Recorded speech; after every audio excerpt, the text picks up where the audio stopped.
Good morning, Ghana. Good morning, lovely listeners of GhanaTalks Radio. It's yet another beautiful brand new day.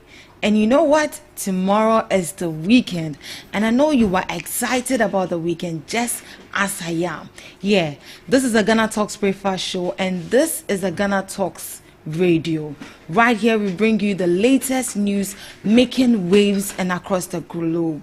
Here we are here to bring you the latest news making waves in the headlines, from business to politics, from sports, entertainment, and everything in between. We got you covered with the most relevant stories. As usual, I'm here to bring you the news headline review, and joining me on our news headline review this morning is Miss Debbie Adoso and Miss Regina Bless, my able usual panelists. Good morning. Good morning. How are you doing? I'm fine. Oh, sorry, I didn't open your mic. Good morning again. Good morning. How are you doing? I'm fine. I'm fine. What of you? I'm okay. This morning when you came, you were really bored up. I don't know what it was. Maybe it was some trotro driver or some mates that was disturbing you. No. Personal issues. Not personal. All right. We'll talk about this back then. Sure. Anyways, moving on. Let's dive into the major headlines for today. Sack Kumasi Mayor now. Akosua Menu to Mahama. Former parliamentary candidate for the New Patriotic Party in Adenta, Akosua Menu, has strongly condemned the Kumasi Mayor, Richard Ofori Ajiman Boedi, over his threat to physically assault traders operating along pavements, describing the mayor's actions as a recipe for chaos and lawlessness. Akosua Menu called for the immediate dismissal of the mayor, saying his comments and posture were unbefitting of any public office holder and should not be tolerated under a democratic system. In her view, the mayor should not only be reprimanded but completely removed from office for reiterating a position that supports physical violence as a method of enforcement. She argued that such a stance undermines democratic governance and sends a dangerous message to other leaders across the country. She also warned that allowing the Kumasi mayor's action to go unchecked will set a dangerous precedent, potentially inspiring other city leaders to adopt similar methods, and would only lead to disorder and the erosion of civil enforcement standards across the country. So this is what Akosua Menu has to say. She is saying to President John Dramani Mahama to sack the Kumasi mayor. Now, back in the days, in the week, we saw in the news that the Kumasi mayor is saying that he is going to flog anybody who sells on the Kumasi pavement. This is what it has breeded. And Akosua Menu is saying that he should be removed. Do you agree with him? Do you think the statement alone should cause his dismissal of office as the mayor for Kumasi? Ms. Regina. Okay, so first of all, I would disagree with her for the removal of Kumasi mayor.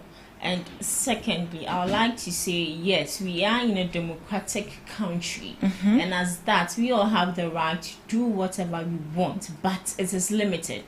We have the right to do some things, and we do not have the right to do certain things. And we being in a democratic country shouldn't breed lawlessness. And with what she's saying, she stated clearly that what the Kumasi mayor is doing is lawlessness. Yeah. And I was like, so between market women selling on the pedestrian road and he trying to discipline them, between these two, which one is lawlessness? I believe that she needs to check her facts right before she comes on national television and starts talking.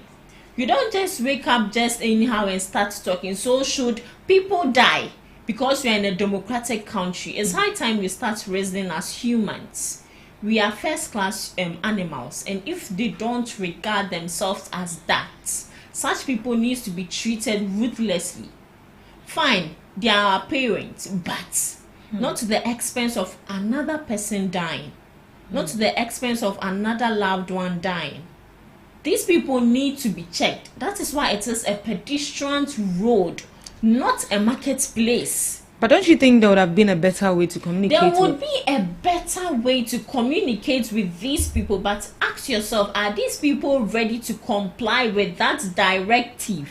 Are they ready?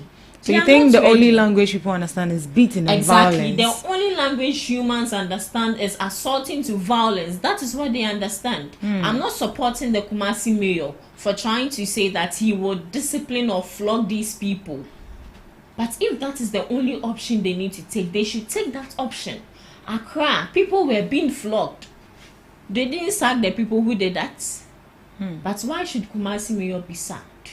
It's high time we start reasoning as humans and be logical at times. What she's saying, excuse me to say, I see no sense in that. She should rather come to us, tell us, or bring the strategic measures, or put in how would I say it, proper measures to make sure that these people do not continue selling on the pedestrian road. So if a car feels brake and passes on all these people and they are dead, we should still come and say that we are in a democratic country. These people will turn back and still demonstrate that the government is not doing what it's supposed to do enough to make sure that they provide a place for these people. There's market in Kumasi. There's a big KJT market in Kumasi. Unless they tell us that the place is full, so they need another place to set up another market. But selling on the pedestrian road, pedestrian road is just closer to highways, just closer to roads where vehicles are passing each and every day. Exactly. So with what she's saying, I don't agree with it. Miss Debbie. You see, this is the reason why the New Patriotic Party will continue to be in opposition. Yes. They are trying to make it seem as if they didn't do worse than this. They did what was even worse than this. Can you mention any of the things they did that you think was worse than yes, this? they did. Such as? The Accra Metropolitan Assembly, like what's his name? The Greater Accra Regional Minister, the Greater Accra Regional Minister. I've forgotten his name. He also did same. He didn't flog, but what he did was even worse. But they didn't say anything about that. And you see, everyone is entitled to their opinion. So it is her opinion she's also bringing on board. But you know that sometimes someone can say something just to instill fear in you, and not because the person wants to take an action. So this is a Kumasi mayor trying to relay information to the traders to understand that you have a market that is designed for traders. Trust me, when you get to the market, there are places that are empty for these traders to sell, but they will never sell there. And you know, one day I was talking to one trader on this issue, and she was like, and it's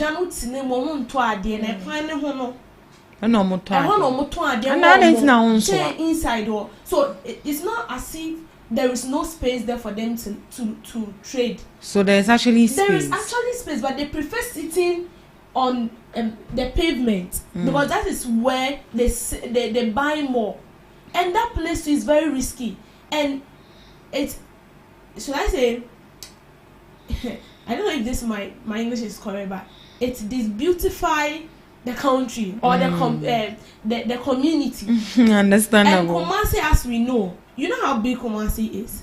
So just imagine, he made a statement that we see other people from other countries coming in to see Kumasi, especially because Otunfo is also in Kumasi, right? So sometimes they come in to see him to know this Kumasi they are talking about. Yeah. How is it? They want to experience Kumasi, and then you get to Kumasi and all you see is traders sitting on pavement, like selling, whilst they've designed a place for you to sell. And the only thing you can say is that because they buy more when you sit on the pavement than when you, go inside to sell. And that place is very dangerous. I think like one time ago, an accident happened at Malam Junction, where a vehicle mistakenly made its way through the traders selling on the pavement. I think one also happened at Malam. Malam Market. Yes, that's what I'm saying. Yeah. Where the driver mistakenly, made its way through the traders and it killed a lot of people. And still, these traders don't want to listen. So I feel like the mayor said that just to instill fear in the traders. I'm not sure the mayor will take a cane to flog someone old enough to be the mother.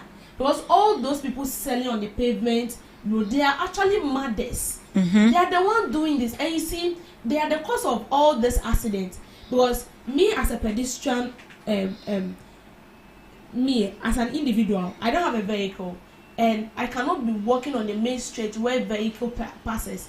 And the only way I can get my way through is to pass through sometimes the pavement that they made. That's where we walk on.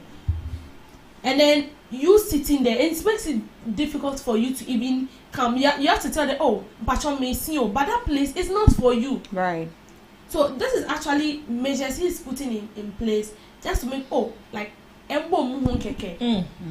You think I don't agree with you. This is not a matter of they should be flogged real. Would you be happy if your mom comes home and be like, I will not advise my mom to go and sell on a pedestrian where I know very well that her life is at risk? I won't do that. It's better you stay at home. They will not listen. They will not listen. But Then would you should be flogged? But would you say that we the buyers are also a contributing factor? We are also a contributing factor because we are encouraging them. If they go to sit there and you don't buy from them, would they always sit there? We are contributing for everyone is a contributing factor, from the government to we the individuals in the country. No one is exempted. For me, we are not a contributing why factor. Why do you think we are not a contributing factor? They've made a place for you to sell, and me being the buyer, come in and I said no one is sitting on the pavement. I will go inside to purchase what I have to buy. And sometimes when you go to the market, some of the things you've listed to buy are not those even selling on the pavement, do not even sell. So you have to even go deep into the market to buy whatever you want to buy. So we are not a contributing factor, because when you sit at where you want to sit and I want to buy, I'll definitely come inside to buy because you are not there. But so far as I've seen you sitting on the pavement, I also buy it. And no, I'm sure also bet now because you want to get your money, and this is what you are saying, that it is bad. But I say yes, so. See, I still stand by the fact we all indulge that activities. If you don't indulge someone committing a crime, if you don't indulge someone committing a crime, there's no way the person will go on to do that. Right. So I still stand by the fact that we are contributing factors. We are not a contributing factor. So how can we make this work? They should get should the government provide more infrastructure for these people to infrastructure biome. Anytime they are saying infrastructure, and the infrastructures are there. When you go deep into the market, you see that there are places that is meant for these traders. They are not sitting there. Because the only place they want to sit is on the pavement.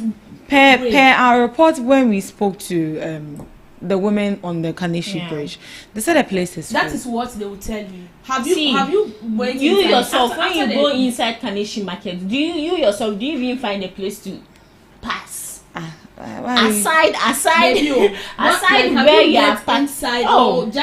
But let's be truthful. Let's be honest. There's no space. Exactly. When you go inside. Even when you go to market, no space. That place is choked. It is choked because these people are not should I say, I don't know how to say it, but they are not designed in a way where everyone can have enough space. Instead said they should share it for everyone to get their share. But that is not how it is done. Space space nina. So when you go to Mala Market, Kaneshi, there is not enough space. There is nothing. The only spaces there is where you pass. Even when you pass, people are selling there. Because one of the women was even saying that how they were able to find place for the onion sellers at Kotoku, the government should also find a place for them so that they will move. And some women also say, honestly, even if you walk on that bridge, the bridge is shaky.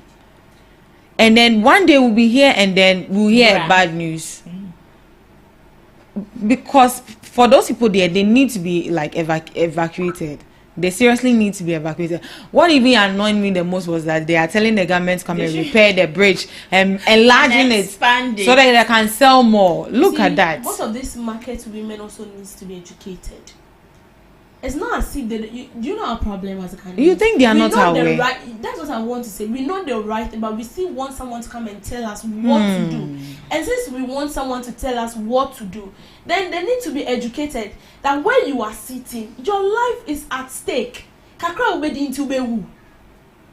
Because of that, maybe a day you are going to get 300 or 400 or 500 cities a day. So because of that, you die and leave your children behind. And when we are saying this, then what's her name again? Akosua Menu. And you are saying that he should be sacked. On what basis? Because he said he wants to flog them. He said he's going to flog them. Why won't he flog them? Because we refuse to reason. So the only way we can get these people out there is for we to come out with another stricter measure. Yama Bibia for too much. Do you remember? I can't remember the name, but in Kumasi before President Akufo-Addo left power, they construct.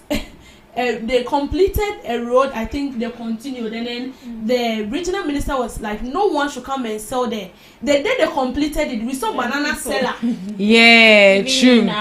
Is it a sprinters when you are going to? No, she's in Kumasi. That was in Kumasi. There's one too when you are going to Tema. When you are using the Tema motorway, the road that joins, is it the Palace Mall? The Palace Mall. See, if you are going to Sprinters, they are the bridge. I've forgotten that. Flower pots. They just built it. And then, is it Titles Global? Titles Global went to destroy. Yeah. Exactly.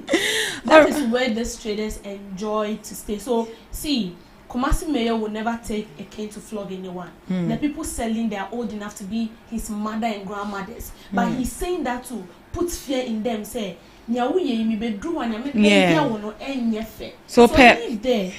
per report, they've actually started leaving the place already.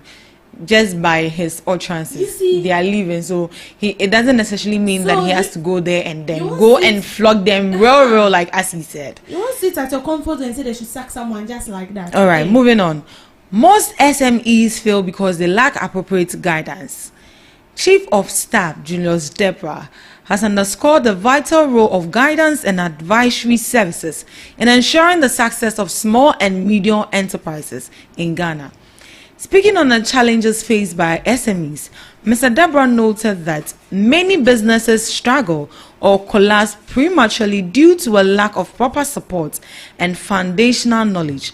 Mr. Deborah explained why financial institutions such as the African Development Bank will be participating in the upcoming Kwewu Business Forum 2025, scheduled for Saturday, April 19th. He highlighted the importance of these advisory services, which help entrepreneurs navigate essential early steps, such as conducting feasibility studies before starting a manufacturing venture. Mr. Deborah stressed that without such guidance, many SMEs are ill-prepared for long-term sustainability. He expressed confidence in the positive impact of institutions participating in the Kwewu Business Forum, noting their ability to educate and support entrepreneurs. Mr. Deborah encouraged entrepreneurs to take full advantage of the forum by engaging with these institutions, listening to their advice and aligning their business goals with the resources available to them. So this is coming from the Chief of Staff, Julius Deborah, who is saying that most SMEs fail simply because they lack guidance. Would you say that lack of guidance is a contributing factor to why SMEs fail, or simply because they don't have the capital to invest or put in resources to increase productivity? It all counts. It all counts. Yes, it all counts. Maybe you are aspiring to okay, so you are an entrepreneur and then you are coming up with a business idea which you want to venture into it. You need guidance. There are people who are already into that particular business idea you want to venture into. So you need guidance from those people. They can actually tell you the do's and don'ts. I mean, the right steps to take to succeed in that particular sector. Let's even leave those small, medium enterprises aside. Even you are a journalist, I'm a journalist. We are in the business, but still, you still look up to people. You have people who are already in their business. Sometimes they call you. oh, today you did well, you are supposed to do it this way. Oh, I feel like today you didn't do well. Next time when you are doing it, can you add more energy? Can you take this out? Right. Can you add this? It all shape you and then it guides you. But when you want to, do it your own way, you will feel as if you are doing something, but then maybe you are not doing the right thing. So it is good to be guided. So I feel like it counts, and then the capital as well counts, because I might want to venture into a very good and lucrative business, but I don't have the money to make it a reality. So the capital also counts as you are going in for the Ghana. And I think even in Ghana, they have a summit, I think every year they do for these SMEs. They come together and then they teach them on how to go about their businesses, the right steps to take, and a whole lot. So I feel like it counts. And then the capital, I feel like just as the government is doing, to continue, because some time ago you will come out with your business idea, you speak it out and how you want to go about it, and then they'll support you with it. I know a colleague who is into this catering. She completed the university, but then she wanted to do something on her own, and she was like, there was this business group that they will guide you on how to go about it. Then after the training for 3 weeks, they give you a capital to start. So it all counts. Whilst the lack of guidance and then lack of capital, lack of funds as well, to invest into the business. Miss Eugenia. Okay, so before you move into a business, or before you want to set up a business, I believe you need to have enough capital. And as you said, some of these small medium enterprises just have a little capital, and they don't have the, should I say, long sustainability. They don't have any idea of how to sustain it for long. So with what Julius Deborah is saying, I believe with him, because these people need enough education. It's not only about you waking up one day and saying, oh, I want to set up a business, I have enough money, then that is it. You need to you just stand up and set up that business. Even in school, I can't remember, they taught us process you need to take before you set up a business, certain factors you need to look into, and certain factors you need to avoid. And we also have business oriented people in the industry who offer business advices to people who want to start up a business. So these people, together with the government, can come together and educate people who are interested in setting up a business, to let them know the merits and demerits of this business starting. And also Magdan group of companies, I can't remember, he's also into these, and for him I would applaud him for that, because he would teach you on certain things to do, and at the end of the seminar provide you with a huge sum of money to start up your business. So I think I do agree with him. Sometimes lack of capital, lack of ideas, and also people do not really know what they are venturing into. What of the people who want to do things their way, but they don't want to accept our guidance? And then you leave them alone. Because we are living in a society whereby if you even want to correct somebody, if you want to teach somebody the right way, they'll be like, yeah, I'm doing my thing. I'm the one seeing what I'm seeing. Yeah. But someone has actually been there before, and the person wants to help you. But looking at our system, let me say the Gen Z, for instance, they don't want to accept guidance. You know, in this world, you can't and wouldn't say that you do not need anyone's help. You need people's help to thrive. You need people's help to succeed. It's high time we take off that mentality. We all need humans. We all need humans. No matter how rich you are, how healthy you are, how pompous and proud you are, you need a human to help you. So if you think that what you are doing it you see such people like this, you don't talk about their issues, you just leave them. They will come back to you and ask you the same person for guidance. So I believe that as a business oriented person, you have that business mindset. I feel that you need to humble yourself for people way ahead of you to teach you Because when you humble yourself, they teach you certain secrets you do not know about the business for you to thrive yours. But aside the lack of guidance and then inadequate capital to sustain these SMEs, what are some of the challenges you think these SMEs feel that lead to them failing? Yeah. I think lack of resources, lack of capital. Capital is also part of it, and also, should I say, that's all for me. Or maybe the patronage. Maybe they are not using the right marketing tools to be able to get that visibility. Yeah, and also most of these people do not know how to brand their goods. Branding. Yes, and especially, as you said, some people just have their phones, their social medias, and as a business person, they don't know how to make use of that. And I think customer service is part of it. Exactly. Especially when you go on TikTok. When you just search customer service, you get a lot of bad reviews. That should tell you something about you yourself. Some people would be like, no one is patronizing me, no one is buying my product. But how do you relate with these people? You know, it got to a point I got to know that even as you selling the thing, if I purchase something from you and I send you money, you are not supposed to write, oh, thank you, or you are not supposed to write, seen. You know that. So what are you need supposed to to start. write? So when you go online, there are these people who teach you how to respond to messages and all that. They tell you that respond to the person in a way that the person would feel delighted to return to you. Return back. Exactly. To return back to you. Is there anything you want to add up? Well, I think the little thing I'll add up is some of these business entrepreneurs also lack ideas and the locality. You know, when you're coming up with a business, you have to consider your locality. What is lacking in my locality? So that will be market research. Yes. What do they need? So you don't just stand up and be like, I want to sell this. Once you know that the area in which you are, they don't really need that particular thing. When you go about to do that, you will end up crashing down your business.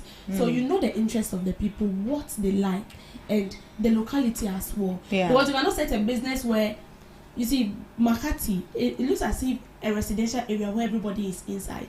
So if you're not very careful, you go to set up business selling certain things, people will not purchase it. They wouldn't purchase it. So you look at the area, the caliber of people in the area, and what to come up with. I think a lot of people set businesses simply because they see other people doing it, and then they are making profits. So you tell yourself, why won't I also go into that? Simply because you see someone is doing it and making profits. And business is not like that. Business is not like that. You need to do your market research. You look at your locality. What are people lacking? Example, when you come to our area here, people don't really sell food. So you come here, you do your market research. You see that, oh, there are offices here, there are companies here, but there's no food. Then you can set up that business. You look at the people you can sell, what they like to eat, their class of work. Then you come and open KFC here. Who will buy KFC? Nobody will buy. Because the class here. So market research is very vital to small medium enterprises. All right, moving on to our last news headline. We have Parliament blamed for increasing accusations of bias against the court. Ghana's parliament has been blamed for the growing accusation of bias against the court. Director of Policy Engagement and Partnership at the Ghana Center for Democratic Development, Dr. Kojo Punimpu Asante, explained that since 2013, cases before the Supreme Court have become increasingly politicized, especially due to election petitions. As courts handle more political cases, accusations of bias grow, he said. This, in his view, stems from Parliament's failure to resolve political disputes internally, pushing them onto the judiciary. Dr. Asante stated that while the current petition to remove the Chief Justice, Gertrude Saki Tokonu, may be too late to stop, even a successful removal won't fix the perception of bias. The real issue lies in unchecked administrative powers and the lack of limits on the Supreme Court's appointment. Legislative reform should be the way forward, and the opportunity to pursue it is now, He said, President John Dramani Mahama forwarded 3 petitions calling for the removal of Chief Justice Gertrude Takwadu to Council of State for advice in accordance with Article 146 of the 1992 Constitution. So this is what Dr. Asante has to say, that Parliament is being blamed for increasing accusation of bias against the courts. Do you think that Parliament is being biased so far with the removal of the Chief Justice? How are they being well, come again. I want to get that clear. Do you think Parliament is being biased when it comes to the removal of Chief Justice? Especially, let's say, definitely they are all part of the Parliament. Because we've seen in the news where MPs and the minority is also going to court and then suing President John Dramani Mahama for deciding to remove the Chief Justice. But here lies the case. President John Dramani Mahama is not the one responsible to remove the Chief Justice. He is supposed to take the petition to the Council of State, and then they advise him. Then the Council of State make the decision. So it's not necessarily that it's the president that has to make the decision. So I don't know why people are coming for the president and then suing him. Or is it that they don't understand the policy or the constitution? I'm sure they don't understand the policy, and as well, I feel like they want to politicize this whole issue. Because if someone is calling for the removal of the CJ, it means the person has some noted points down. He or she have his reasons to petition the president to remove the CJ. But you see, I don't understand why the minority caucus in Parliament are taking this issue so personal. Yeah. Because yesterday there was a meeting. They held a meeting with the media, and they were talking a lot, saying things that President Mahama should not remove the CJ. They were calling on chiefs to come in and then help them caution President Mahama not to remove the CJ, because that is not the right way to do. The CJ cannot be removed just like that. And I don't understand why you should panic. This is a CJ we've had during the previous administration. And we have a different government coming in now. And someone is petitioning the president to remove the CJ. And as you said, the president cannot just stand up on his own authority and CJ, get out. Sorry, not to catch you. Before you move on, is it that we need to change our chief of staff if there's a new government in town?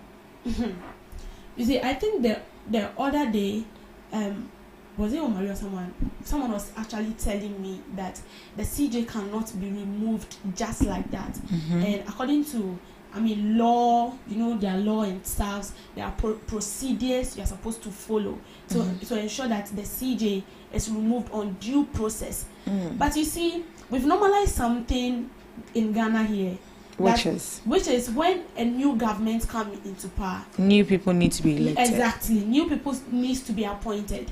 So if a minister or whatever it is was appointed during the previous administration, immediately the new government comes in, he takes them off. And I see it like they believe that when you are in power, I'm in power, and then you are working with me, and you were appointed by the previous government, I feel like you are not going to collaborate with what I'll bring on board, and it's not going to help me, so I have to take you out. And this has been in existence for some time. Do you remember how they take out the EC, the then EC Charlotte say? Look at how they booted the hair out, just like that. And now someone is petitioning the president to remove the CJ, and the president here is saying, I have to send it to the council, right? The council of state to deliberate on it first before an action is taken. Now, we've not even heard from the council of state. And then you, the minority, are taking this issue so seriously. But why are they shivering? It means there is something somewhere. Because I'm just allow the system to flow. It means there is a question mark. Just allow the processes to take place. If the person is found guilty, then I'm just surprised because the way the minority were behaving, if they behaved as such when they were in power, I'm not sure they would have been booted out. Because it looks as if they've now gained their voice. Like they've now come back to their senses. I'm sorry for that word, but it's like they are now back to $80 million. You get it? And then making conference here and then, see the good deeds of the CJ will speak for her. The good deeds of the CJ will speak, not about what you come to say. that they shouldn't remove the CJ, whatever. They have already petitioned the president, and it is in due process. I'm sure they are deliberating on it, and very soon we are going to hear about it. So I'll just tell the minority that they should calm down, they should relax. I don't see the need for them, speaking about this issue so loud as if it is an evil thing they are doing. Of which Mokrama and Yechensa. So just relax and let's see the outcome of this whole CJ issue. But I believe that if you've done very good or very well, it will speak for you whether you will be removed or not. All right. It stands on what you've done previously. All right, Miss Regina. When she was talking and she said press conference, and I just saw a comment. Someone is saying 110 days in opposition, 97 press conference, baby.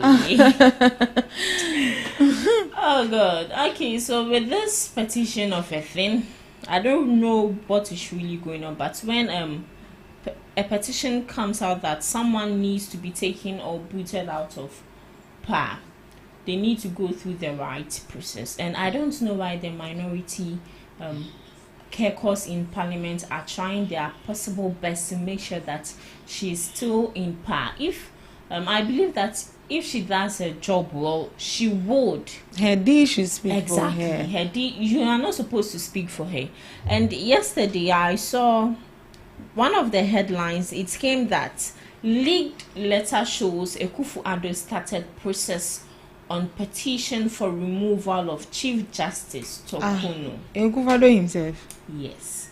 So you see, Alleged, right? Alleged. It's not alleged. Okay, I'll say alleged, but it's posted. So, and just today, 52% of Ghanaians want Chief Justice Tokuno to be removed. But what did she do? What did she do exactly? It means they've passed through her hands, and they know how it's. And we've still not seen the contents of the petition. Exactly. I think it's supposed to be confidential. Or did she do something big that we didn't see? If they are petitioning someone for you to be removed, it means maybe you are being biased in your line of duty. Because as a CJ, you are there for you are there for Ghanaians, not the person who appointed you. But when you were in power, you see, when your government is in power, even with current government, those they appointed, don't feel as if your government is in power so you can just do anything at all. When the new government comes in, trust me, all the things you did before, they'll bring it before you, and that same thing is going to judge you.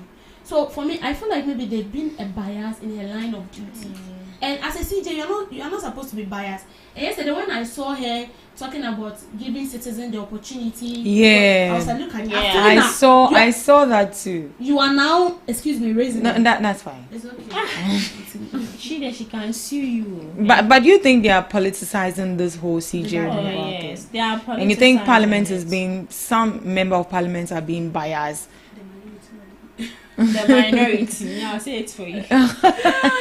But they heard it from you, so they'll come for you. But I believe that Akufo-Addo appointed her. Akufo-Addo appointed her. Yeah. Yes, and they are the NPP, and minority is the NPP. So obviously they will support her. So that is where it's stemming from. Exactly. So this thing, in fact, all positions in Ghana when it comes to politics are being politicized, no matter what. They are being politicized. Yeah. All right, they are being politicized. Do you think Parliament is being biased in terms of the removal of CJ? You can send in your suggestions and your comments to our YouTube channel at GhanaTalks Radio, or log on to our social media platform at GhanaTalks Radio on Facebook, GhanaTalks Radio on TikTok, and at GhanaTalks Radio on X, and then on Instagram as well. This is where we draw the curtains for a news headline review. Up next, we have Debbie's Grill.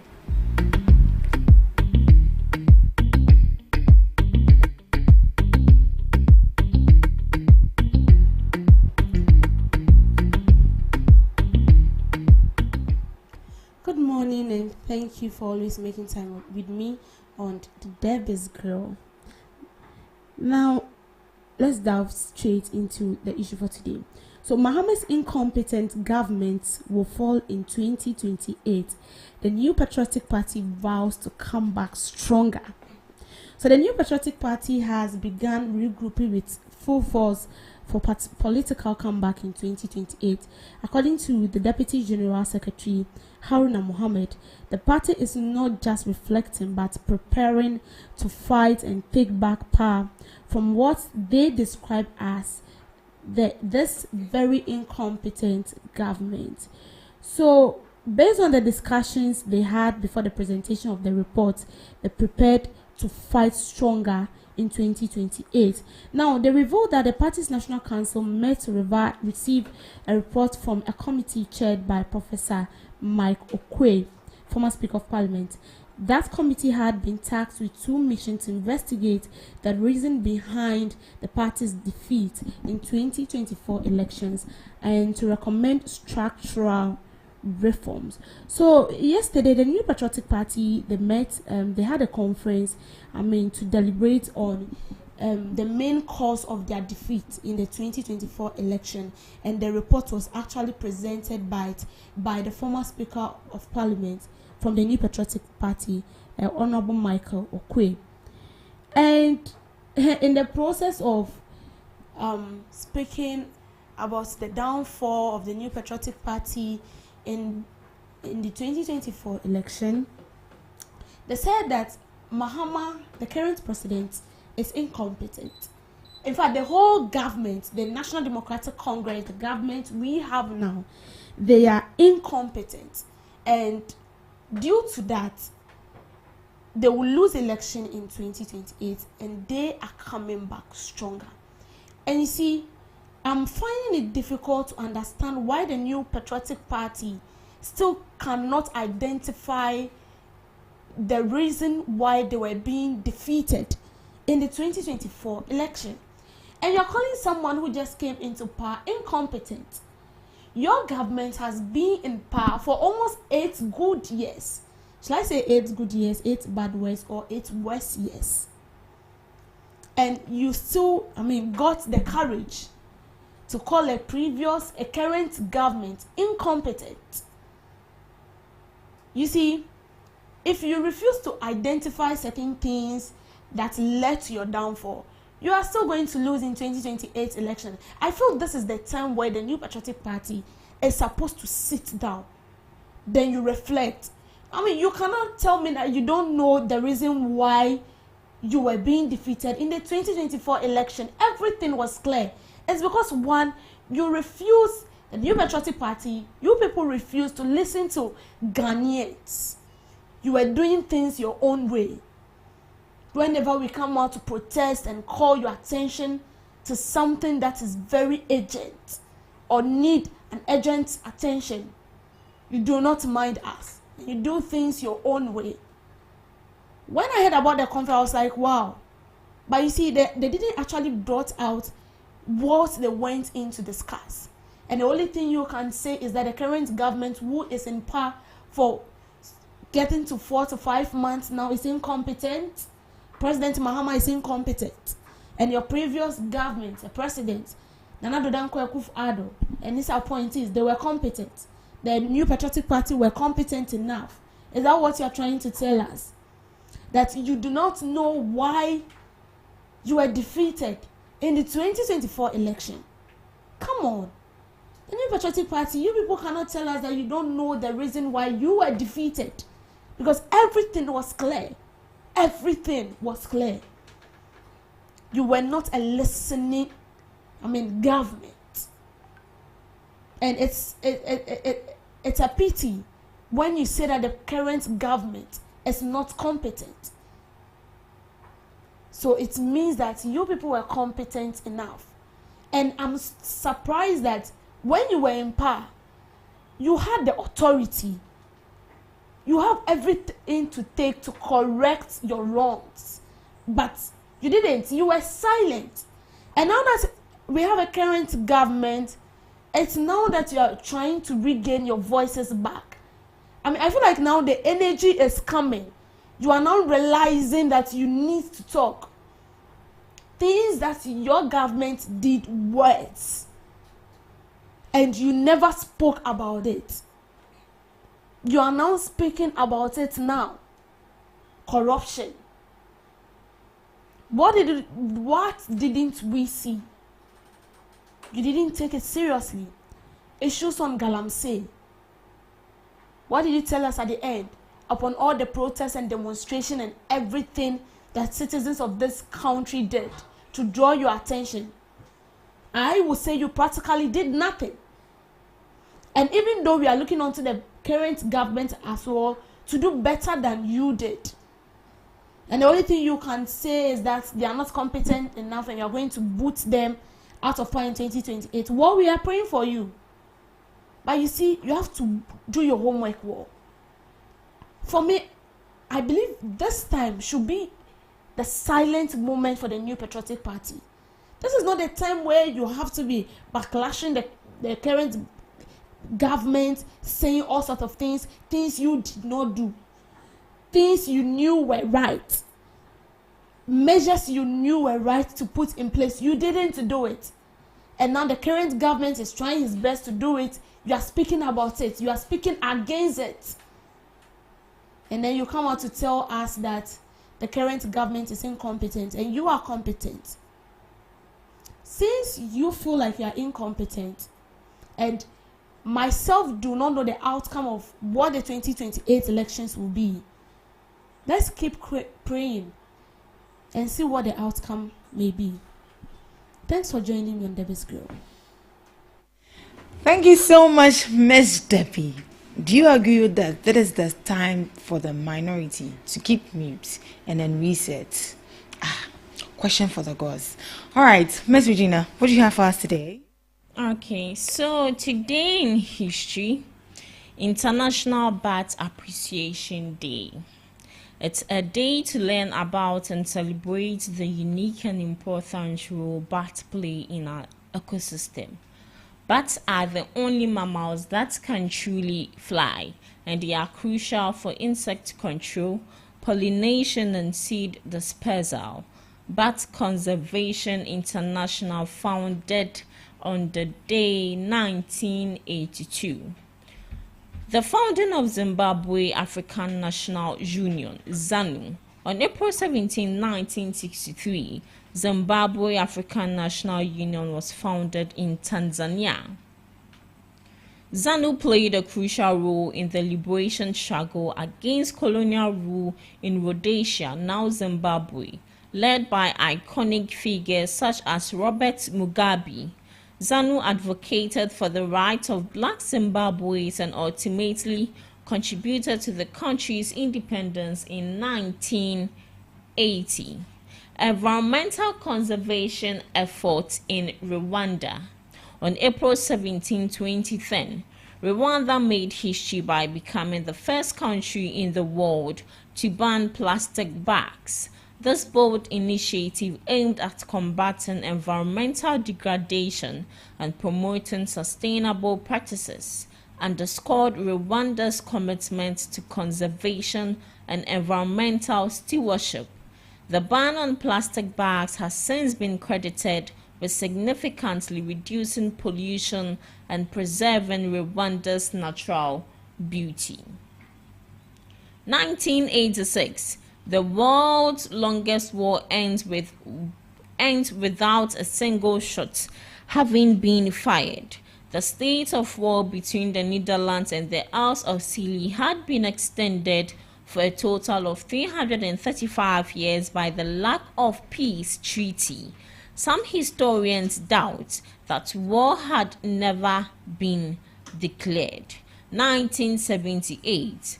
Mir Akbar assassination triggers a communist coup in Afghanistan.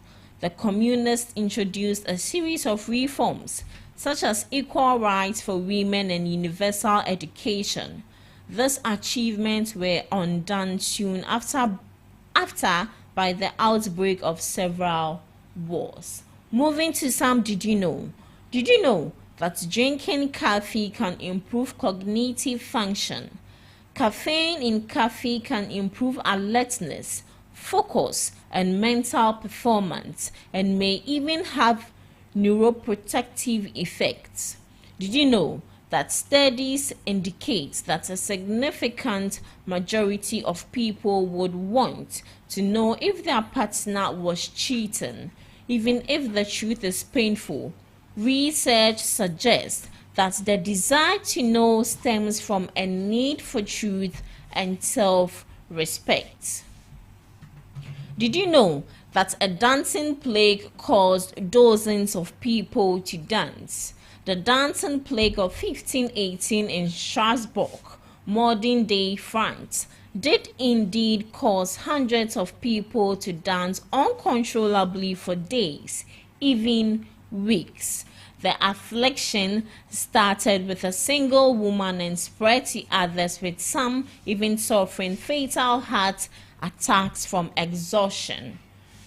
To our last did you know for today, did you know that sea otters hold hands when they sleep to keep from drifting apart? It's true that sea otters hold hands while they sleep to prevent drifting apart in the water.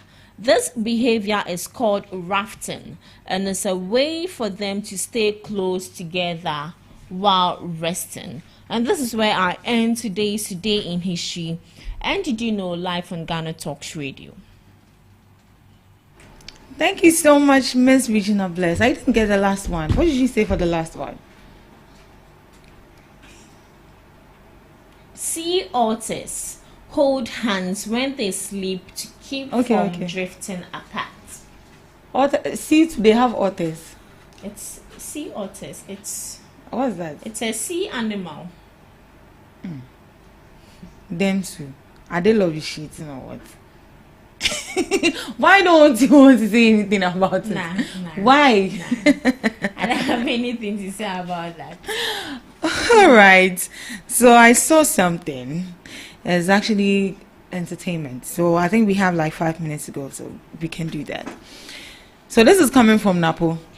Thanks for using my name to fill horse, but there is a but. I don't know if you saw that yesterday in the news. Yeah. When Napo said to comedian O.B. Sapon, he's saying that, thank you. O.B. Amponsa, sorry. Thanks for the correction. O.B. Amponsa. So he's telling O.B. Amponsa, thank you for using my name to fill horse, but there's a but. What do you think that but will be? To share the proceeds. But do you think he was serious with it, guys? He's but just people joking. have taken it out of context. Yeah. When someone is speaking out of seriousness, you should know. You should know. And when someone is and look at the money jovial, that Napo has. Exactly. Peanuts.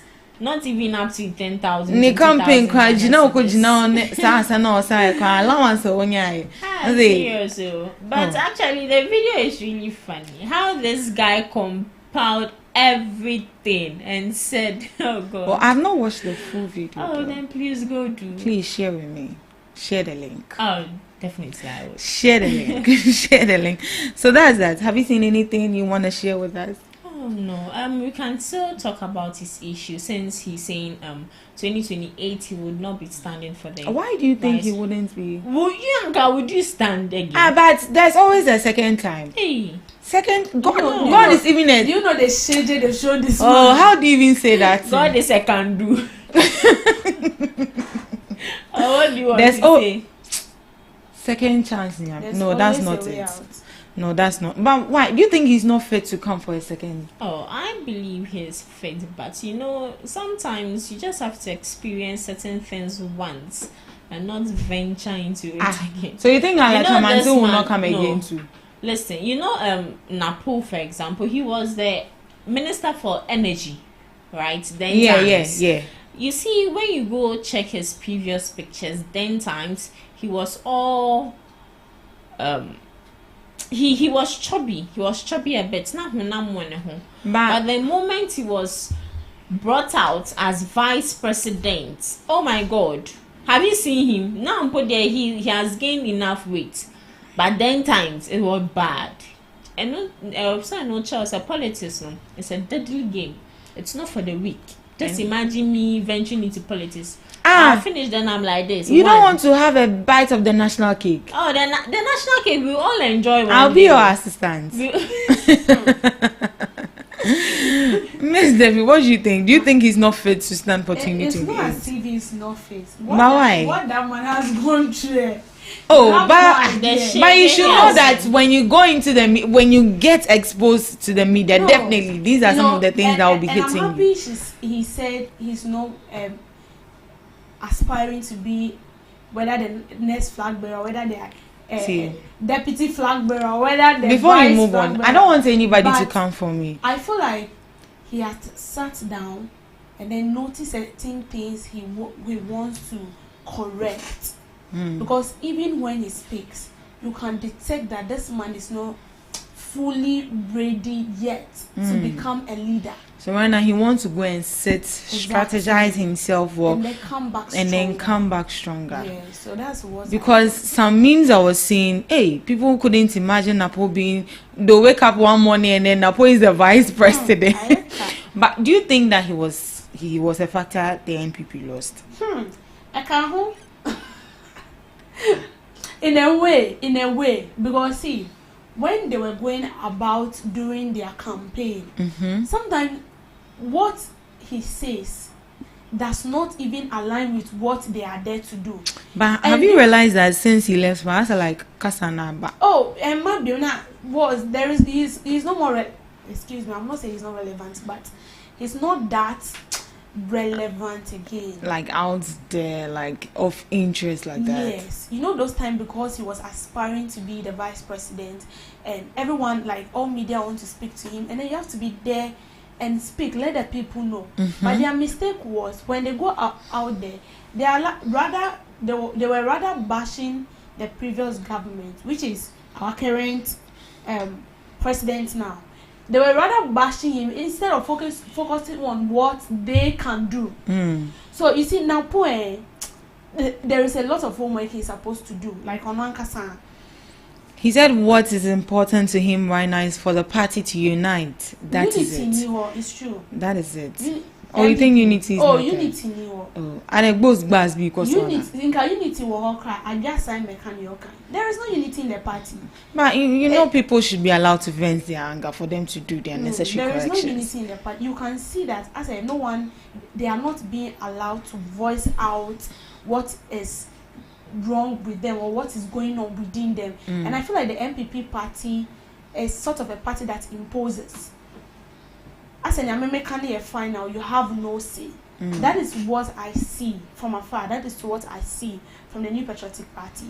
There is a lot to do. They have a lot to do. And was it recently I heard that they were coming up with another party out of the New Patriotic Party? I don't know whether it's from the caucus of the New Patriotic Party and ask them Oh, I see.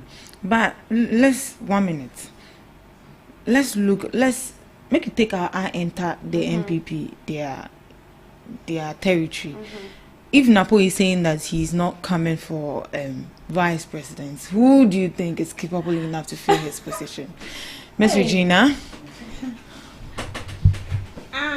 Everyone is talking about Kennedy Japan, but as it's Kennedy Japan wanted to go. Did he want to go independent? Yeah, independent. Kennedy Japan wanted to go independent. Okay, so so it was between Kennedy Japan and then Baumia, who was supposed to stand as the right. Do you think Kennedy Japan? Just from the starting of this year, some political posters were making rounds on X especially, where some people, especially people in the Kumasi region, have already started printing out posters of Ken for 2028.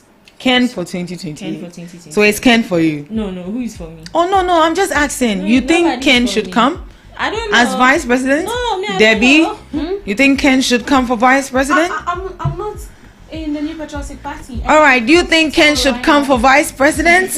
All right, you can leave your comments. You can leave it. No. They know themselves. So I know that they know the people who they feel that they will stand in for. All right, producer is already shutting this up, right? So, all right, thank you so much for joining us in the first segment of the GhanaTalks Breakfast Show. Right after this, we'll be coming up with the news. Please stick and stay.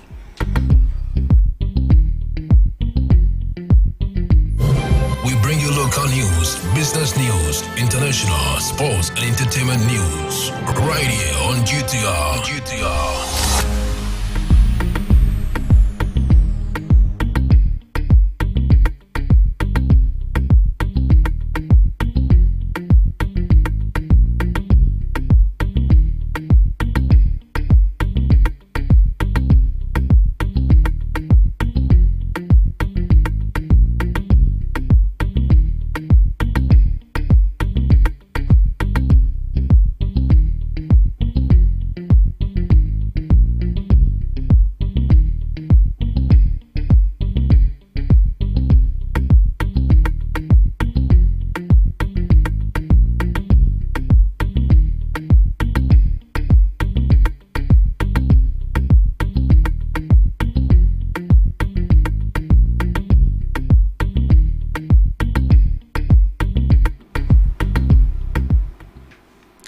Good morning and welcome to the morning news broadcast on GhanaTalks Radio.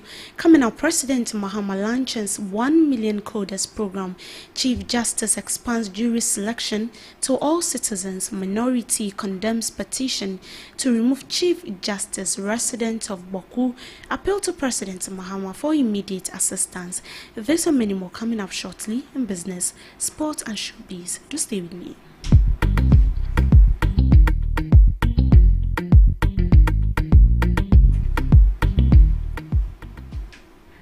Now to our very first story, President John Dramani Mahama has described the newly launched 1 million coders program as a foundational step towards Ghana's transformation into digital economy and a bold declaration of the country's intent to lead in the global technical space. Speaking at the official launch of the program, President John Dramani Mahama emphasized the strategic importance of the initiative, which he aims to train 1 million Ghanaians in key digital and coding skills over the coming years. The president noted the program is not merely a campaign promise fulfilled, but rather a critical component of the government's broader Reset Ghana agenda, which seeks to reposition the country for inclusive innovation-driven development. He spoke to the media. People-centered, innovation-led, and future-focused. And that recovery begins by breaking down the barriers that hold us back, social, economic, and digital. Today we begin breaking down those barriers. Over the next 4 years, the 1 million coders program will train 1 million Ghanaians in essential digital skills, from coding and cybersecurity to data analytics and networking. These are not just technical abilities, they are economic passports, pathways to decent jobs, entrepreneurship, and long-term social economic inclusion. We do not walk this path alone. Across the globe, nations that recognize the power of coding early have positioned themselves for extraordinary progress. Take Estonia, for example. In 2012, Estonia became one of the first countries in the world to introduce coding as a compulsory subject as low as primary schools. Today, Estonia is a global leader in digital governance and innovation, with one of the world's most digitally integrated societies. In the United Kingdom, since 2014, children as young as 5 have been learning basic programming. This initiative has helped build a new generation of problem solvers and digital creators. Finland has gone a step further, integrating coding into a broader interdisciplinary learning approach. This model doesn't just teach coding, it teaches young people how to think critically, solve complex problems, and work collaboratively, skills that are essential in every sector of life. Japan has blended coding into its science and maths curriculum, encouraging students to apply digital tools to real-world challenges. And in the United States, coding education is gaining ground across states, with growing support from the private sector and government for nationwide digital literacy. These are not just anecdotes, these are blueprints, and we're adapting the best of them to suit the Ghanaian context. To other stories, Chief Justice Gertrude Saki Tukuno has announced a significant expansion of the jury selection process, allowing all citizens to participate. The move aims to increase public involvement in the judicial system and enhance its efficiency. By involving more citizens, the judiciary seeks to foster trust and confidence in the justice system. The reform aims to streamline the judicial process to foster a more effective dispute resolution in accordance to Article 127, Clause 2 of the 1992 Constitution, which specifically highlights the role of citizens in exercising popular participation in the administration of justice. 18 assisted me to propose solutions and reforms to make our jury system more efficient and results-oriented. In order to get the buy-in of all stakeholders, The team went on to do media and stakeholder engagement on national and regional platforms. As we open assizes today, jury lists have been expanded to include all citizens qualified by law, including many individuals in the private sector. Over time, steps will be taken to further expand the pool from which jurors will be selected. With these reforms, it is our expectation in the judiciary that the time of citizens engaged in jury duty not being used efficiently will change, and now there will be more expeditious disposal of cases. The time for change has gladly come, beginning from today's opening of the criminal session, which will be occurring in all the regions of Ghana, where trials on indictments will be conducted. The following administrative directions already exist for presiding judges and registrars of high courts, where trials on indictment are to be held to assist in speedy and effective trials.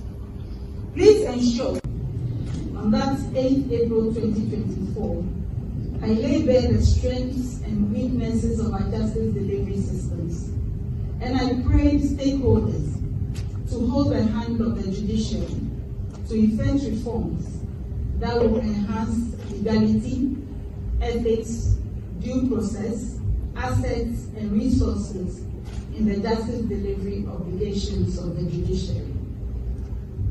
I'm so glad to note that a year on, by the grace of God and the unrelenting collaboration and help of colleague judges, lawyers, citizens, stakeholders, staff and management of the judicial service, we have counted many significant milestones. At the end of March, a 24-hour running portal became available for round-the-clock training in paralegal subjects for groups of staff. Last week, we came near completion of practice directions on application of interest rates that will assist with efficiency in debt recovery cases. Now we are here today. The purpose of today's gathering is to formally open the criminal session to mark the commencement of trials on indictment. Mr. Noble Lutifafa, the Director of IT of Judicial Service. Mr. Joe Akomfosu, Director Communication. Mr. Charles Bailey, Director Port Services. The minority in Parliament has condemned petitions to remove Chief Justice, Her Ladyship Gertrude Tekuno. According to the caucus, the petitions seeking the Chief Justice removal failed to meet the constitutional requirement for her removal. Speaking to the media, the legal counsel for the minority and Member of Parliament for Swami, John Darko, says sources has revealed that the petitions were baseless. He cautioned against accepting frivolous petitions, emphasizing such actions could undermine Ghana's effort to strengthen its democratic institutions. Petition we have gathered is to malign the head of the judiciary, orchestrate her removal, and thereby silencing the judiciary, and finally to exert control as the offshoot of the PNDC, the NDC government, of course, did back in June 30th. 1982. Ladies and gentlemen of the media, the framers of our constitution made each of the arms of government independent and separate, yet made provisions for checks and balances, and that will ensure respect for each branch of government. The framers did not provide for an executive overreach, an overreach drawn from phony allegations such as the one against the current CJ. Ladies and gentlemen of the media, we are told that the petition to remove the CJ stems from allegations that the CJ advised the then President Akufo-Addo, to promote a number of judges to the Supreme Court. We are also told that the CJ, one of her sins, is presiding over a matter involving the Speaker of Parliament in an ex parte motion. we are told that a gentleman who committed contempt in faciet curia and was thus accordingly punished by the courts was the CJ removed because he has been punished by the court, not the CJ.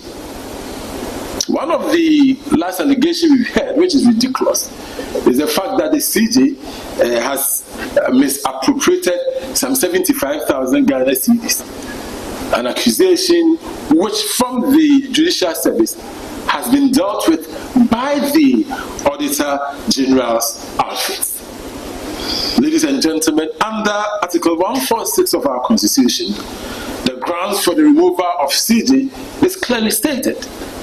And if you permit me, if I may quote, it says that a justice of the Superior Court or a chairman of a regional tribunal shall not be removed from office except for stated misbehavior or incompetence or on grounds of inability to perform the functions of the office arising from infirmity of body or mind to our development partners and foreign missions in the country. This is the time our country needs the most. The destruction of our judiciary will begin the end of our country's democratic experiments. Never in the history of this country, since Osaji Foot of Kwame Nkrumah, in the Autry case cited above, have we seen such naked attempt to subjugate the judiciary. To our revered traditional leaders and religious leaders, the time to call the president to advise him is now. The time to pray for our country's peace is now. We shouldn't wait until it's too late. And most importantly, to you, the people of Ghana, you are the fountains from which justice flows. You see that from Article 125 of our Constitution. It says that justice emanates from the people and shall be administered in the name of the Republic by the judiciary, which shall be independent and subject only to the Constitution. And so to you, the people of Ghana, you are the one who can stop this naked usurpation of the judicial powers by His Excellency John Dramani Mahama. You are the ones whose power is being taken away. You are the ones who sweat and toil keep this nation running. And you are the one who will suffer most when this country is thrown into chaos, when this democratic experiment collapses. You are the one. The minority leader Alexander Fenyumaken also calls on the judiciary to stand united against what he described as a deliberate attempt by some individuals in government to boot Chief Justice Gertrude Torkornoo. We are also concerned about an attempt by certain individuals in government to push for the removal of the Chief Justice. The judiciary should not be seen as part of the partisan political system in our country. All we need is to have an impartial judiciary to dispense justice. What is happening is unacceptable, and it's clear that the NDC government wants to infiltrate the judiciary and make it partisan. But my advice to all judges in the country, stand together. Let not somebody create an impression of one of you and think that by dislodging one of you, you will be the next. The next day, you would also be the next. So judges in the country must stand together. The judiciary must stand as one body and make a full statement to condemn this act. The Ghana Bar Association must also stand for the judiciary. Civil society organizations must stand for the judiciary. All these flimsy, pedestrian excuses, looking at what is out there, I mean, you wonder whether these are real, grounds for the removal of a Chief Justice. And, well, this is NDC for you. Some hardliners are still pushing for it. So I would plead with President Mahama. I see him as a statesman because this is his last and final term. So he's no more part of the mainstream politics. He should be looking at leaving a legacy. The hardliners in ND should be kept on the fringes. They shouldn't be allowed into the center to disrupt the governance process, because they would want to remove everybody. Now, a cybersecurity expert consultant, Yao Jabo, believes SIM re-registration won't effectively curb mobile money fraud. According to him, fraudsters can still find ways to exploit vulnerabilities in mobile money system with re-registration using fake identities. To combat mobile money fraud, he believes a more comprehensive strategy will be needed. He further urged MTN to get access to cybersecurity to conduct a forensic audit to discover all vulnerabilities that are enclosed in the application used for the mobile money transfer. He spoke to us. Registration of SIM card, if the MTN mobile app or the Momo app still has some vulnerabilities, even if you do re-registration of SIM cards, they will yield nothing. I think that MTN has obligation to get, if they don't have, I don't know for sure, but if they don't have, they should get access to cybersecurity expert. Forensic audit will be done to ensure where all these problems are coming from. Then subsequently, the penetration testing or ethical hacking can also be done to discover any vulnerabilities that are enclosed in that application used for the Momo transfer. Then, when all these are done, then MTN issue will be put aside. Then you go to the individual subscribers. If the problems are also coming from there, then we can also start educating the public as to how you can secure your system. Until these are done, I think that re-registration will not amount to anything much. Now, residents of Boku are seeking urgent support from President John Dramani Mahama to address the ongoing tensions in the region. They plead with the president to take a swift action in restoring stability whilst tackling the underlying causes of the conflict. The residents emphasize the need for collaboration within the government, local leaders, and security agencies to foster peace. This follows President Mahama's directive to ensure peace in Boku amid the ongoing conflict. President John Dramani Mahama one we mob yes no me boy no me tea is free. Now so I said your mama buy or ya yin yes reno ya mob baby no granny will be a woman shenya no more fan of granny to baby was said that. Yes, I also suko or 2 for so. What did I say? I have for me intimate enough to go back. Miss Remy Busa, baby, I would see, will be bedding him, a can of Indian one. A bit me a year's hand. And yes, throw me near justice. Not on cheap. Young baby, e-bike, and you'll be on the Benya 5,000, 6,000, a packing motor at 1 walk to e-bike. Yes, sir, young Kathy hours, nay, escorted cars. Imagine. 3 days today, so just 4 past Abubury. It was around 2 o'clock. Sabe pensions. Almost far, Missiga border. A river be where you feel it. Mutina me, I mean, Fiji. Boys, I am man on your war on no more, or mamma, one shot, some more inside, one quite a bit too. It's Tokwan and Bani Yakubiana. And I'm talking. Moving to other stories, Kumasi Mayor Richard Ofuri Ajumain-Boydi has clarified his stance on addressing road offenders, shifting focus from flogging to pursuing legal action. This was after he received a backlash from some public officials to reconsider his decision. The mayor has earlier announced a 2-week decongestion exercise targeting traders operating on pavement and in unauthorized spaces within Kumasi's central business. He spoke to us. If you make the job easy, I'm not coming to the pavement. You are in the middle of the road. You are cooking in the middle of the road on our part. I don't think everybody knows that will happen. So let them get off. As I have started cleaning, we have a 2-week period to get off the area so that we clean Kumasi and make Kumasi look clean. As for those ones, the tangentials, if they are not there, we won't get it. You understand?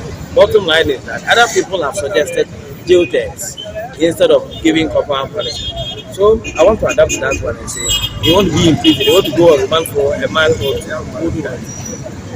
Instead of meting out instant funds, we take them to court, but I'll make sure they spend time in the video. In business, telecommunications giant MTN Ghana has emphatically stated that it is impossible for fraudsters to withdraw money from users' accounts without the customer giving out their information. This comes in the wake of a viral video and several social media posts reporting that fraudsters had wiped out funds from users' mobile money. In one widely circulated video, a weeping woman claimed scammers had withdrawn over 11,000 from her account, insisting she had never shared her personal identification number with anyone. And a Facebook user also recounted losing over 13,000 money meant for surgery from her Momo wallet. She similarly maintained that she had not disclosed any sensitive information to anyone. Responding to the claims, the senior manager for anti-money laundering compliance and analytics at MTN, Godwin Tamaklo, disputed claims by the fraud victim who alleged her funds vanished while she was asleep. Following an internal investigation, Tamaklo revealed that the victim was instead duped through a calculated social engineering scam. We saw the lady's video. She said she didn't do anything and that she was asleep. It's untrue. This is impossible. From our engagement with her plus our investigation, we realized that she was on a call with the supposed fraudsters for over 10 minutes and above. The lady also has pictures of SMS that she received, and truly she had one of them that had a link to her mobile money that the fraudsters had sent to her. So these were the processes they took her through, and she divulged that same link that was sent to her bank to the fraudsters. Interestingly, it was the same number that called her that the money went into. You would have been socially engineered to give out information to that fraudster, wants to be able to give access to your account, he says. Now, aspiring 2025 Ghana Olympic Committee in Sports election assistant treasurer candidate Topper has stated that she will relinquish her position at the Ghana Basketball Federation should she emerge successful in the Ghana Olympic Committee elections. This year's GOG elections are scheduled to take place on Saturday, April 26th, and the treasurer at the Basketball Federation is sure that should she be successful in the upcoming election, she will step down from her role in the basketball space. She said this in an inclusive interview while stating her commitment to work with any individual who win the Ghana Olympic Committee election, irrespective of their affiliation. Now, in showbiz, Nollywood actor Yo Edochie has shared news of a fresh endorsement deal with an online lottery platform. The actor, upon bagging his new deal, has hit back at critics and persons he believes want to hinder his progress. In a post on Instagram, he celebrated his ambassadorial win while throwing subtle jabs at those he believes are displeased with his progress.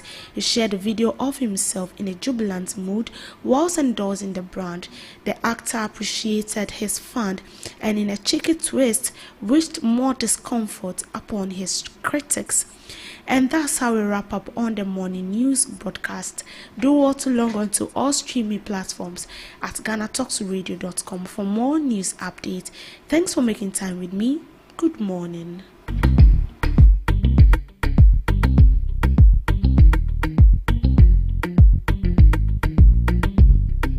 Are you ready to amplify your business or brand's reach and make a meaningful impact in Ghana and beyond? Partner with GhanaTalks Radio today to connect with the diverse audience across Ghana and beyond. Elevate your brand through on-air promotions and social media. Boost your brand during prime time. With GhanaTalks Radio, you can extend your reach across digital platforms. GhanaTalks Radio is not just a station, it is a community hub where your brand becomes part of the conversation. Join us in fostering connections, celebrating culture, and making a lasting impression. For customized sponsorship packages and enquiries, email contact@GhanaTalksRadio.com or call +233 202 544614. GhanaTalks Radio, giving the youth a voice.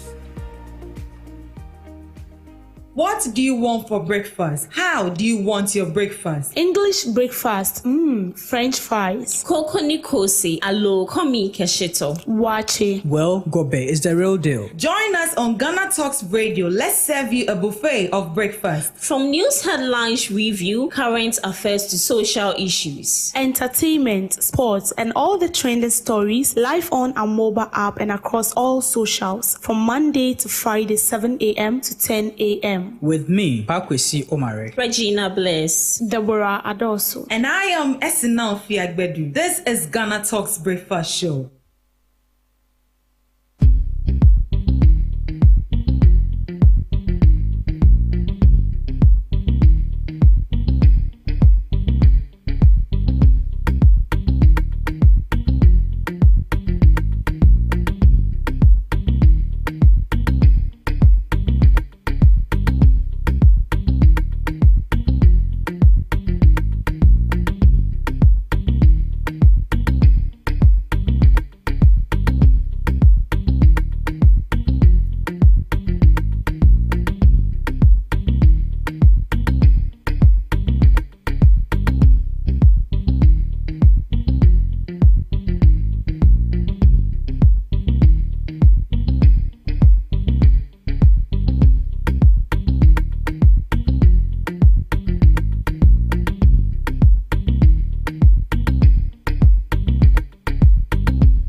Good morning and welcome to GhanaTalks Breakfast Show. This is GhanaTalks Radio and my name is Pakwesi Omare.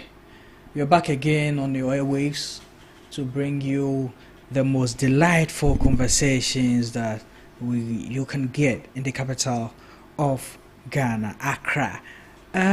Before I go on, I want to congratulate all Arsenal fans for the miraculous works we did yesterday. Some people thought that their team belonged to God. In fact, they thought that God was a part of the Real Madrid management, and so yesterday they were going to do a comeback that was really going to shock the entire world. But the world was shocked. The world was indeed shocked because Arsenal did what no other team has done before. We beat them home and away, blue black. Hey! My producer doesn't want to play a song I will request, so we'll be singing some songs after the show to make the celebration, But in the meantime, in the studios with me anchoring the show is my beautiful ladies. Today they are taking me somewhere. I have requested for bodyguards to guard me, else I'm not going with them. Per the research I've made, we can go there with our phones and we'll come back without our phones. So, taking your phone along. How will you shoot? Use the eyes to shoot. Oh, no, you don't use the phone, you use the company's phone. So what if there's not? That one is a company's phone. But ladies, good morning. How are you? We are great. Yourself? I Ah. can see you are very excited. I'm rejuvenated. I am what's the right word to use? I am well equipped emotionally, physically, mentally. Wow, good to hear that. Yeah. Oh, why? Is it because of the Arsenal game? Of course. Oh. Hey, right there. We're making too much noise. Hey. Time for you, right? Reggie. Yeah. Who are you chatting on? I'm just making research. Of what? Yeah. I'll tell you back though. There's one guy who went for reporting this. Is it the guy who said that the Boku fights won't get to see the guy is trending? Go to our TikTok. The guy is trending. Can you go on our page on TikTok, GhanaTalks Radio? There was a video trending there on our page. There's this guy who was asked, between the Galamsey and the Boku fight, which one should be government's top priority? Just go and listen to what he said. I can't tell you all. Go and listen. Let's kill all of them. They should kill themselves. Yeah. So we are back again on your airwaves with the most delightful conversation and discussion you can ever have for your mornings. Don't forget to hit us up. Don't forget to join the conversation on all our social media platforms at GhanaTalks Radio, on Facebook, Instagram, on Twitter, and on TikTok. Yeah. And on TikTok. You can also join us on our WhatsApp line 0202 544 614 0202 544 614. Also on our YouTube channel, you can join the conversation. You can leave your comments, your suggestions, and your opinions there, and we will get interactive with you. Getting into the conversation, and before we get there, this is just by the way. All right. Have you heard of the suspension of the Chief Justice? She has been suspended. She's been suspended. Her case has been suspended in court. Rather. Well, she herself has been suspended as she well. Has been suspended. Yeah. That's according to... Is it rather than the removal or... Yeah. Yes, for now, she hasn't been removed yet. But she has been suspended. So pending the outcome of the petition to remove her. For how long? Indefinitely? Well, I think so. I think it's indefinitely. Yeah. Indefinitely? Yeah. Then that's not like removing her. Well, I mean, people are challenging the removal, her removal. But why? So, why? Because why? This is actually coming from the minority, and I'm wondering why they are shaking. Well, I think that, and they are also Ghanaians. There's been a poll that has been carried out by Info Analytics. Now, I mean, we can trust them to a certain level, because whatever. Trust the words, the minority. No. Info Analytics. Okay. They are the people who came to predict the outcome of the 2024 elections, and it was spot on. So now we can actually take their analysis, I mean, to credibility. And they are saying that over 50% of Ghanaians are in support of the removal of the Chief Justice. I think no matter what, she is there to serve Ghanaians. So if Ghanaians don't want her in that position, it's in the right call to, get her off for the right person they think is more suitable to come in. Take, because the judicial system is not the system that we can joke with. So we can't have someone who is not appreciated by the people she's supposed to serve be in that position. So yes, that's just by the way with her removal. That should tell you that Ghanaians are watching too. Yeah. So if you mentioned 60%, right? Yeah. If 60% of the population is vouching for her to be removed, that should tell you that people are vigilant and they are watching. Yeah. Reggie, you wanted to stay or? For my personal opinion, I don't really know what she has done wrong that people want her to be removed. Yeah. Yeah. And as he said, 52% of Ghanaians want her removed. And according to what I also saw, I saw that the petition started from the past administration. That's Akufo-Addo government. But we don't know how true that is. Yeah, so unless they come out to clarify. But I believe that if her good deeds can speak for her, her good deeds should speak for her. And it's good to have people supporting you, but it shouldn't be to the extreme that we sitting at the back would question it, that like something suspicious is going on. We shouldn't feel that way. Okay. So with her, dear, But I don't know why we are going back and forth with her removal. No, you see, once you are appointed as a Supreme Court judge and as a Chief Justice, you serve your time till you die. Yeah.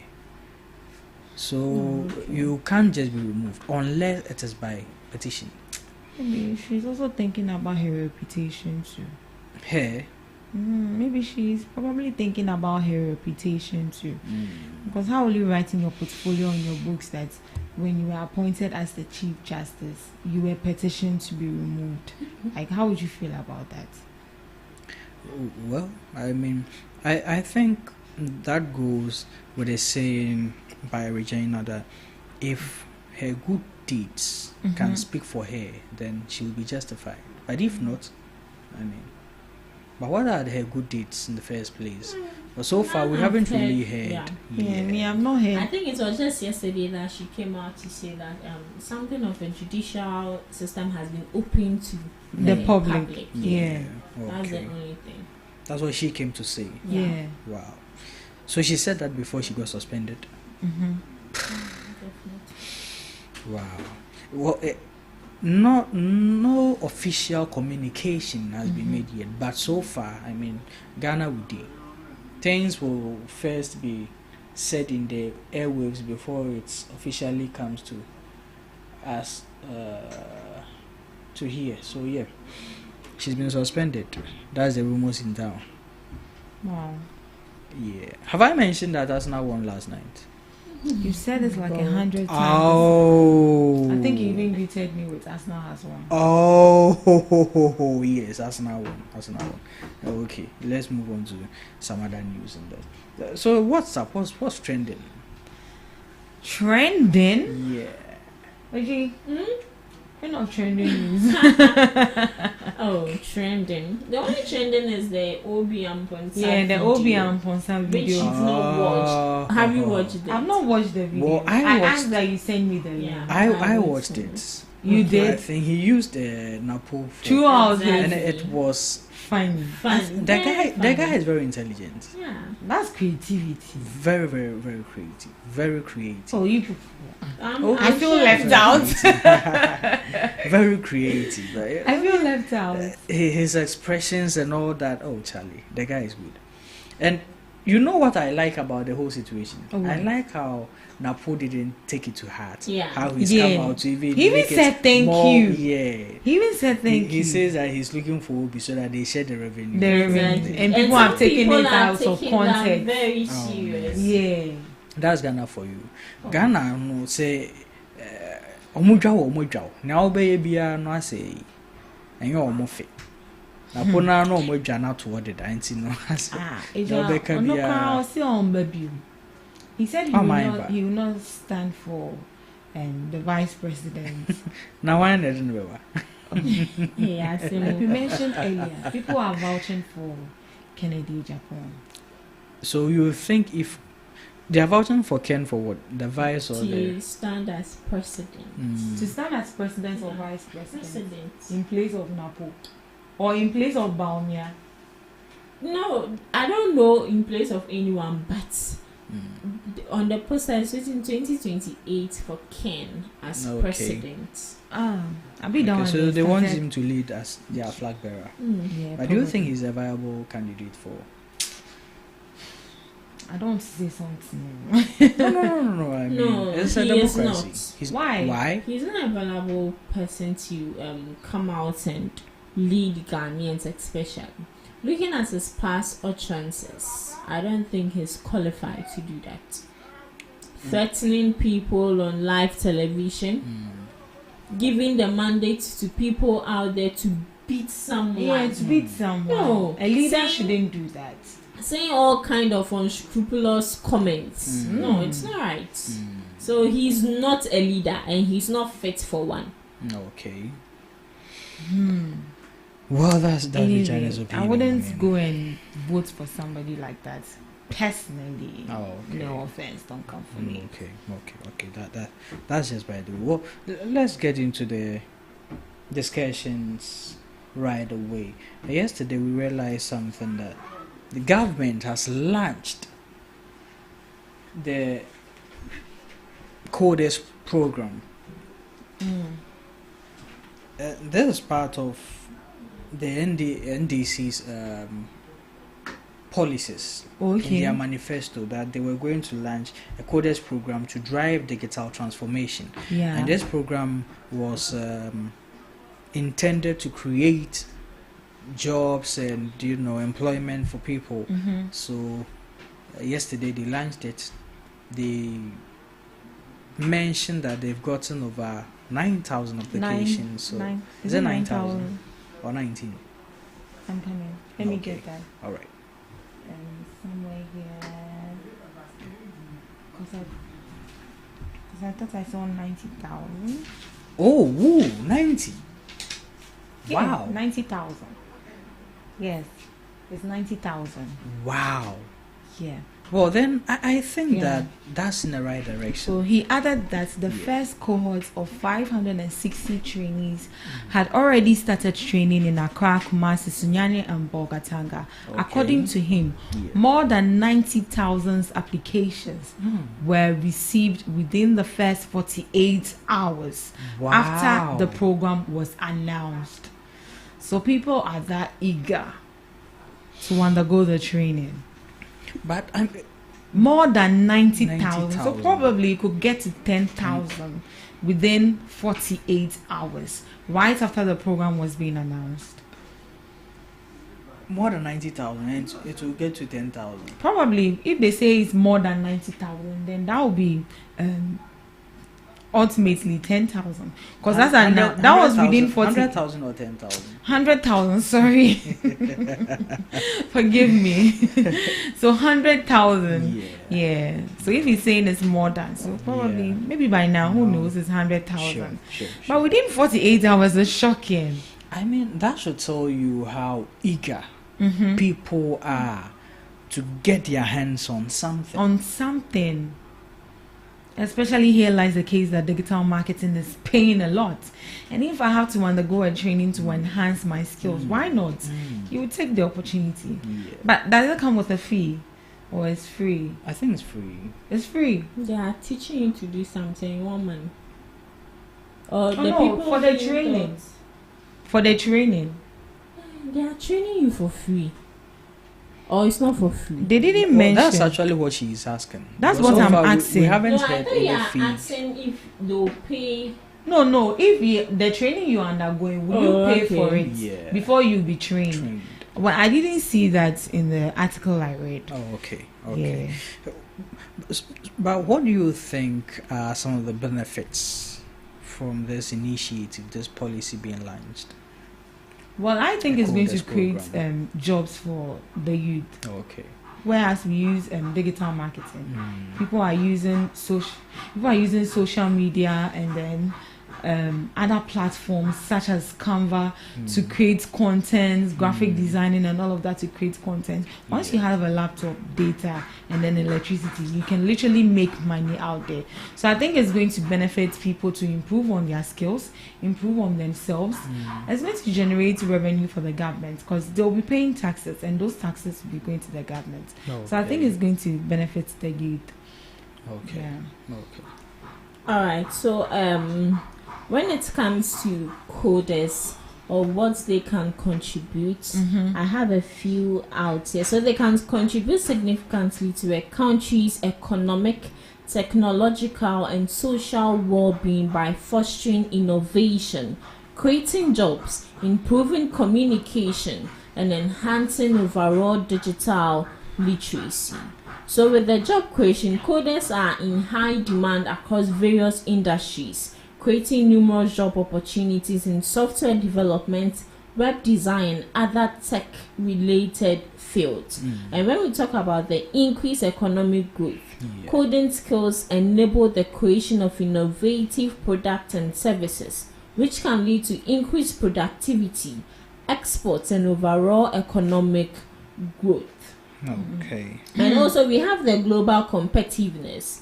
A strong coding workforce allows a country to compete effectively in the global marketplace, especially in the technology sector. You know, right now when it comes to digital business or something, the Western country is leading. Yeah, they are way ahead of us. Yes, even sometimes when I watch the Western countries, there are movies and they deal with this AI of a thing in them. When I'll be like, hey, Ghana, that pain. All they know is editing, wrong editing. It is well.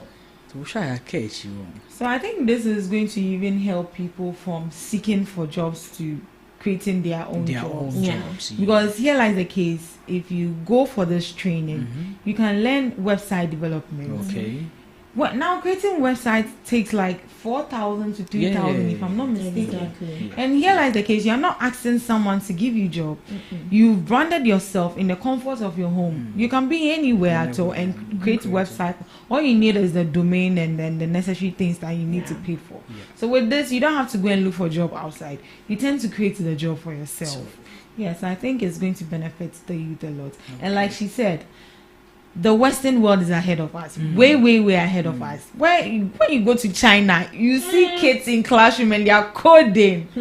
And me, I tap yourself. I don't know how to code. Like, people don't even know what that thing means. Like, what do you mean by coding? What is coding? Like, what is coding? So, do you think that it's probably due to our stature of education? That could be. That is a contributing factor. I would say that is a contributing factor. Do we need an overhaul of the entire we need to syllabus or curriculum? We need to review it. The things that we feel they are not necessary. You take it off. And what are the things that you think we should take it off? Label part of ants. As I'm sitting here, am I using it for something? No, tell me.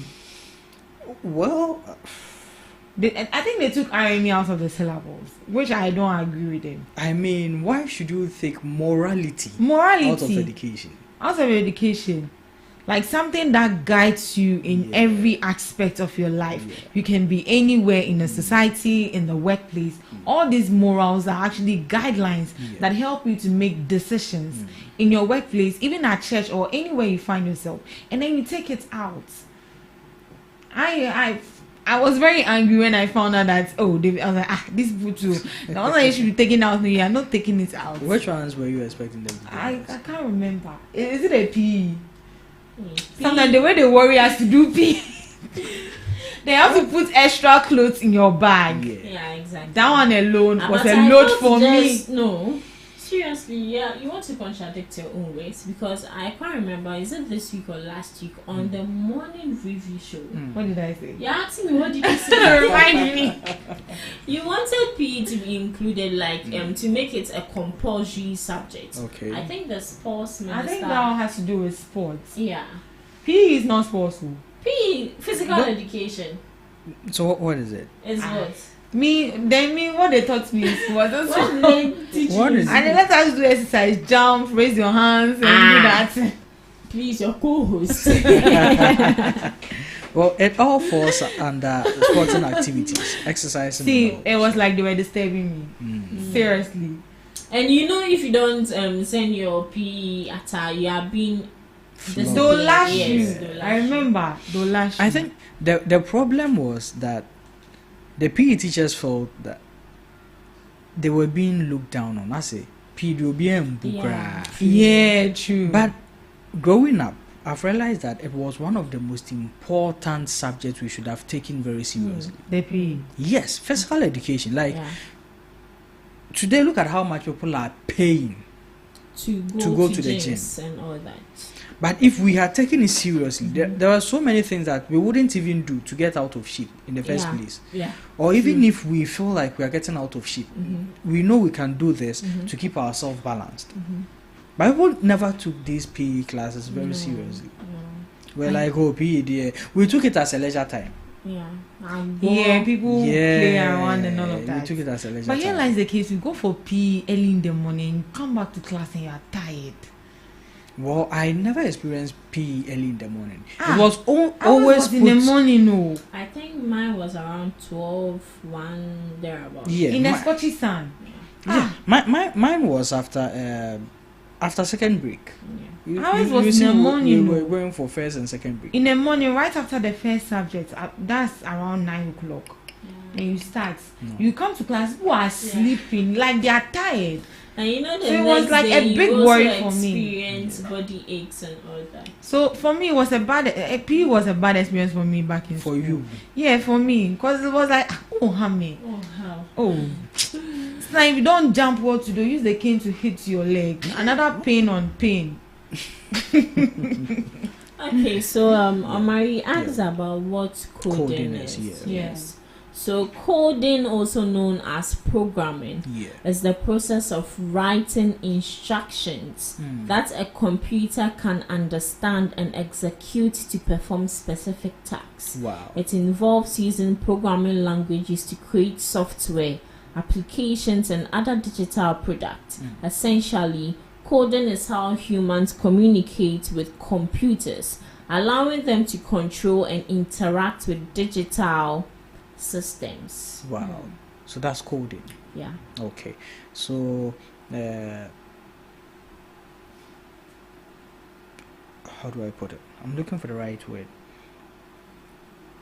In summary, it's more of a platform where the computer executes assignments for the human being. Yeah. So it almost makes life easier for us as people. And as you put earlier on, the AI system that's now in, we look at the chat, GPT, and all these things coming in place. It makes it easier. You just put in something. What is this? It's all there. Yeah. If you don't want it, you can retell it to give you another. Yeah. So people taking advantage of this is going to really help us as a whole.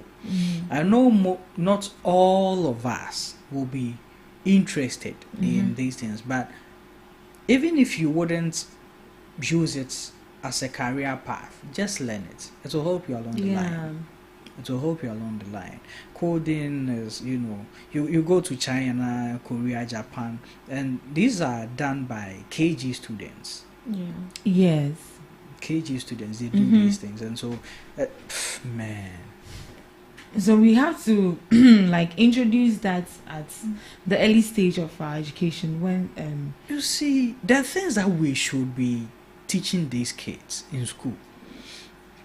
It's not what we are teaching them, and until we reshuffle most of these things in our educational system, we'll remain very back, very back at the bottom.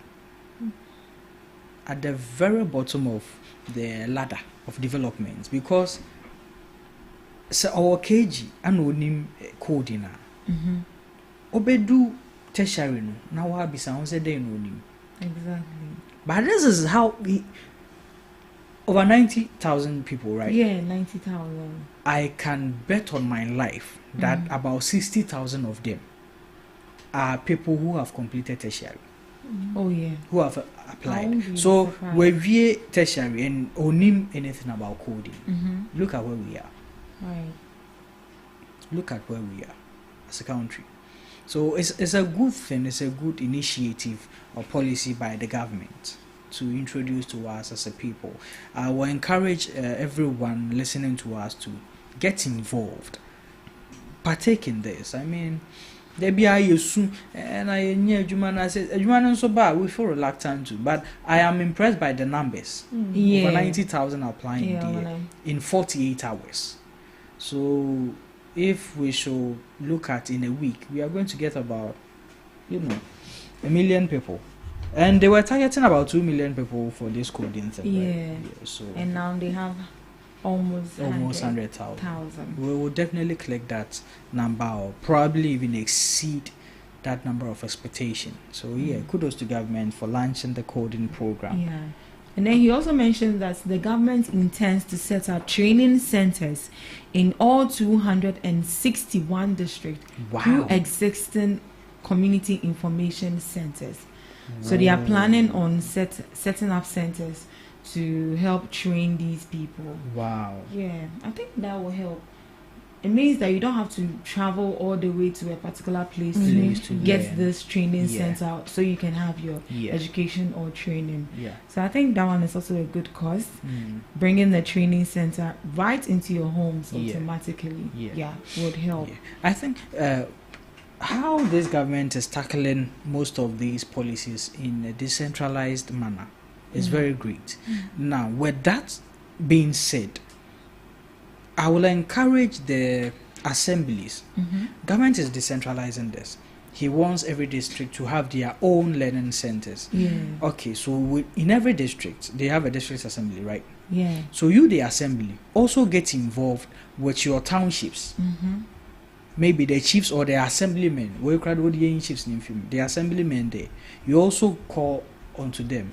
Obia make sure say on one town, Obenya digital center. I able to maybe trainee and call for into assemblyman also ne o chief and kasa. Oh nana. Idea we na bind about into no yebenya baby wa na chief. So this is where the inclusiveness of government, if everyone gets involved, no matter how big we see the structure, it will be light to carry. So I think that should be really empowered. Government has brought the idea, he has launched it. Let's also take the advantage. People in the right positions, the MCs and the DCs, wherever they are, almost on gather almost assemblymen. Assemblymen says yeah, they want to pay rules. Yeah. Until what assemblyman be also crobia so no. Pe baby chrome. Na adwuma ne enye tiawa enye fe na the whole entire district nso omo nyina benya digital center ba na we efikro no and also kro bi enya ne de. Let's decentralize it. Right. I think that will help. Yeah, that will help a lot. Yeah. He also mentioned in that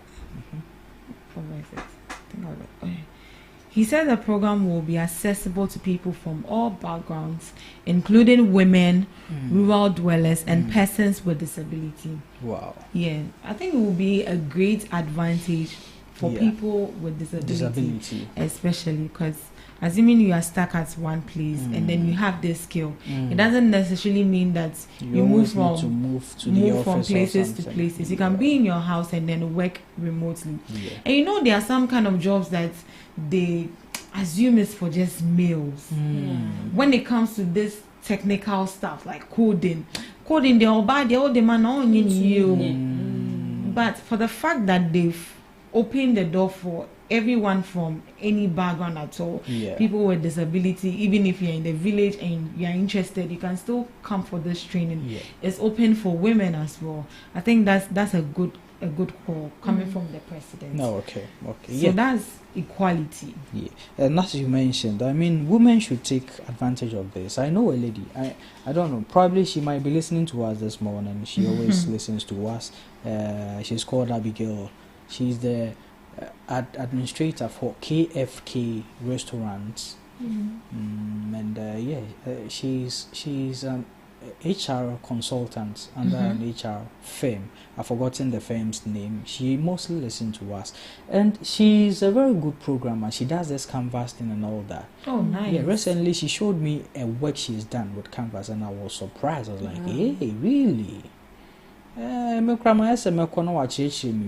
that's very nice. She does it very, very, very well. Yeah. So yeah, kudos to her.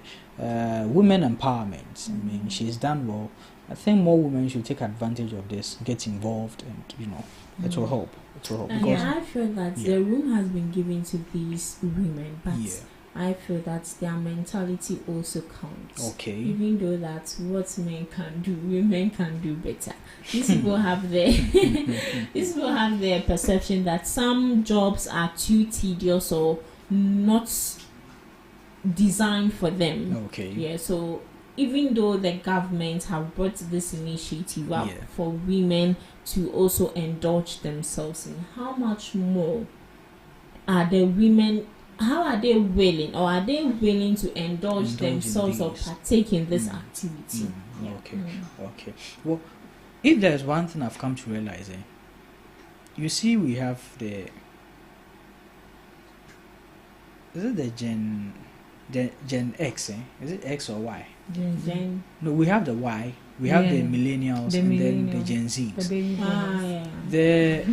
The Ys and the millennials are more of these people we are talking about, and I think it comes from a stereotyping when we're growing up. Oh, and you want to say we see right. But have you realized that even as at now, if a woman is a carpenter or a painter, people want to engage her more. Like, hey, or post it on social media. You see people trying to get her into contracts and all that. Yeah. Because as it's abnormal. So once she's into that, then let's specially treat her with some special accordance and all that. So, but with the Gen Zs, more anyhow. Let me put it that way. Why would you say that? Oh, please. Omon paid noir. You are Gen Z. I'm not a Gen Z. Please, come on. Omon paid noir. Omon pay carpentry. I think you need to use some kind of like please, or pronouns. Sam. Please. Sam, not everybody. Not Sam, please. Not everyone. If it's not Menaya, you wouldn't be here. Like me, I'll sleep. That's why I'm coming. Because look at the time I woke up this morning to go through the news. That is why I'm coming to. You see the Gen Zs. You are more into this digital thing. Okay. More to social media. Yeah, time. Never introduce social media. Until most people didn't really build that interest in it. But more they're mobile now, so it's like it's a part of you. So getting into these things is like this is all you know. And one amoye. Mumwa in a quefum, mumwa in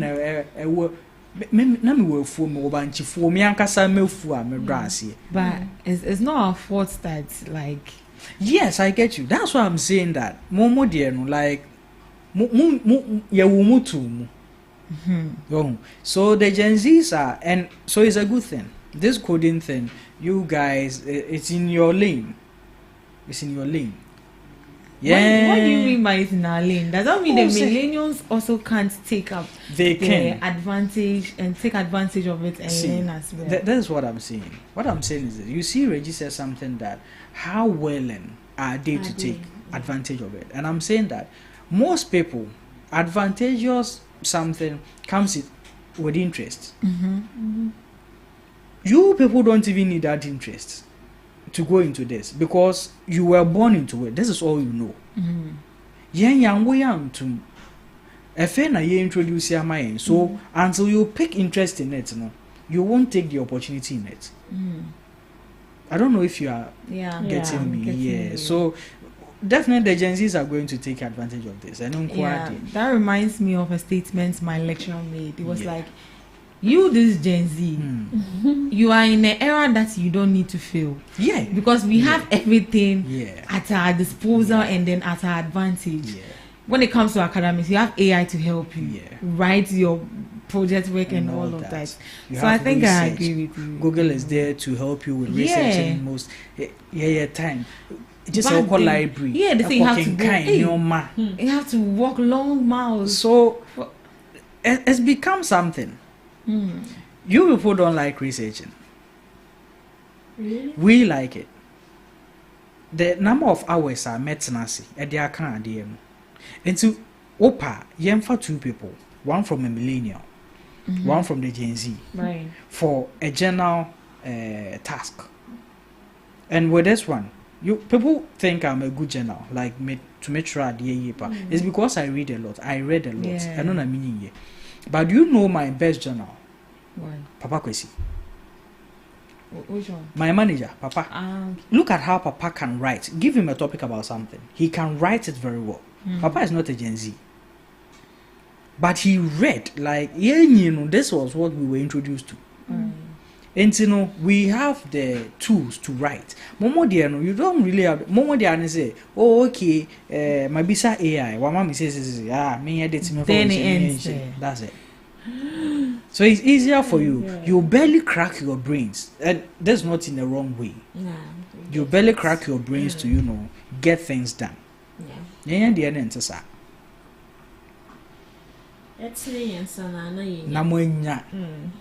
For left. So yes, it's a great something.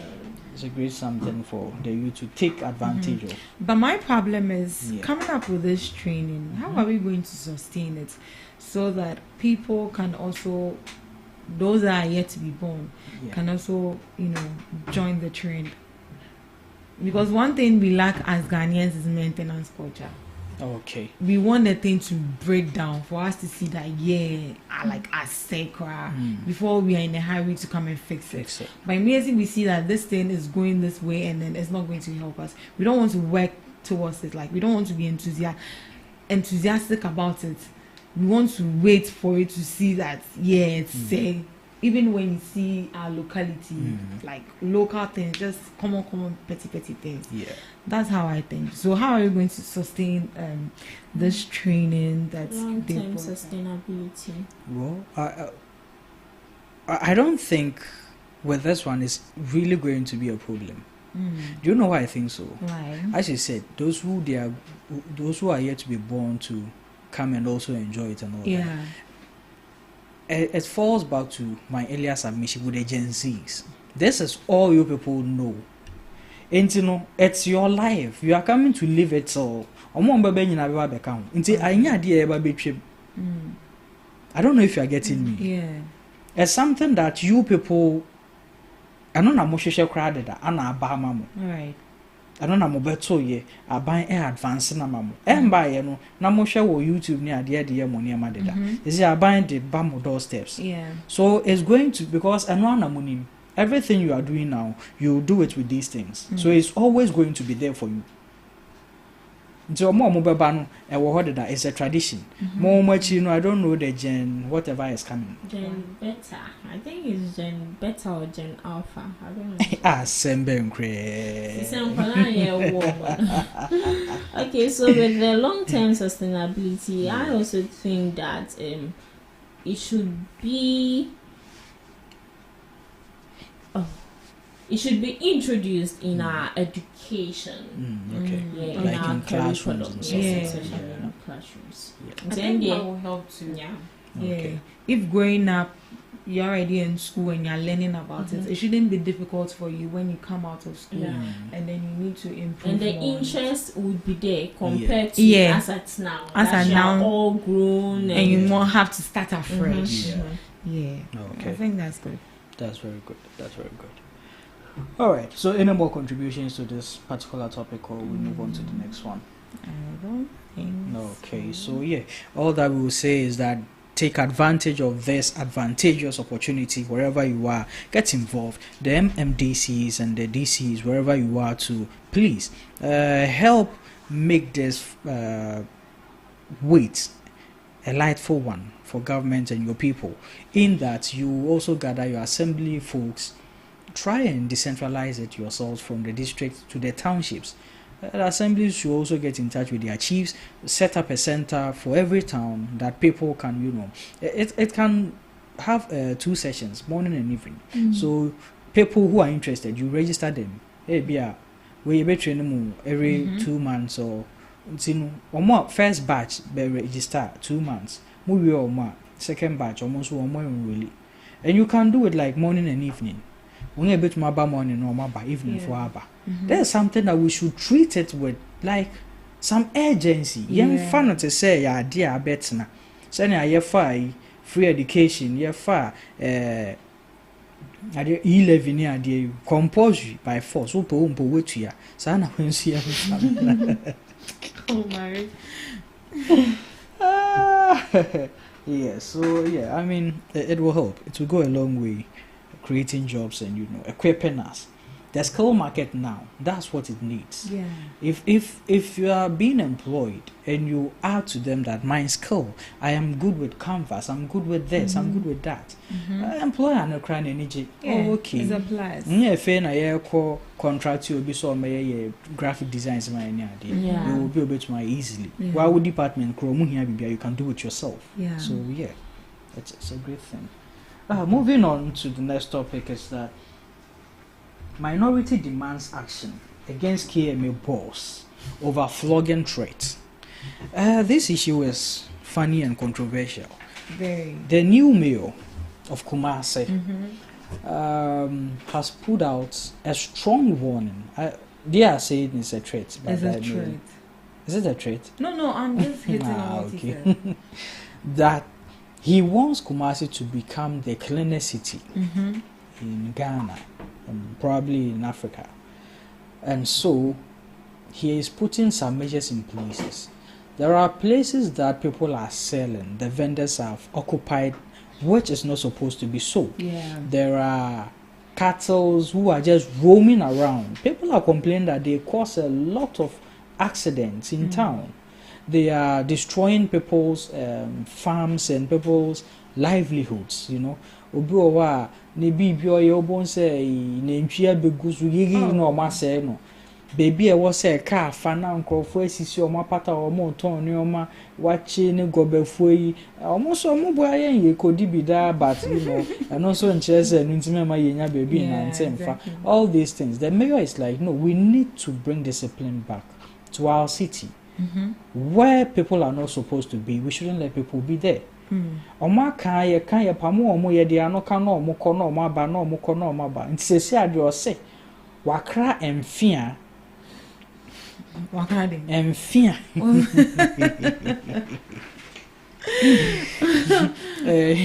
aye wodua bi omo twa no omo de gwawa mere finidi menkai school time eno headmaster me could you have a bree? You want some soaky? Yeah. Those soak the key. No, as a son is your baby. On my big gun bag, maybe gun car money idea in the back boots. We do 1 hour shena and what's not to idea now to what idea and so we in fear no. Also a bench kit to even so the basic until you bench now. Okay, I mean, there's an and how they be cow. So the bench in this one, not the way she out also. Hey, na a croon kakra. Mammy, ne papa. Di maya. Oh, sex. Well, bones over Sabbath now, Hodnoma. And see, a minority. NPP forcing. No, this is a threat to people's lives. It's a threat. How can you be flogging people? How can you be telling people that you want to flog them just because they are messing up the vicinity and the city and all that stuff? So they want him to be punished. They want him to be called to some disciplinary something. I don't know what they are demanding, but that's what they are demanding. Akosia Menu even said they should dismiss him. They should remove him from office for making such a statement. But you and I know that in this country, the only language that people understand is violence. No, but then. In as much as there's always a better way to address issues, like negotiating them one. When you go to Accra, the AMA, they are even holding belts. Those that sell the belts, they sell the belt to the AMA. And they even lash those people over there. ask me if people have left that place. They are still there. So if force fails, persuasion should be allowed. It needs to be applied. But you know that with the minority, with what they are saying that the Kumasi mayor needs to be punished. With their utterance alone, they also need to be punished. Why? For coming out boldly to utter that. I don't want to use the word nonsense. But you already used it. What they were uttering is nonsense to me. Why? Seriously. Listen. You are saying that flogging them is a threat to their lives. But they sitting at where cars are passing each and every day is not a threat to their life.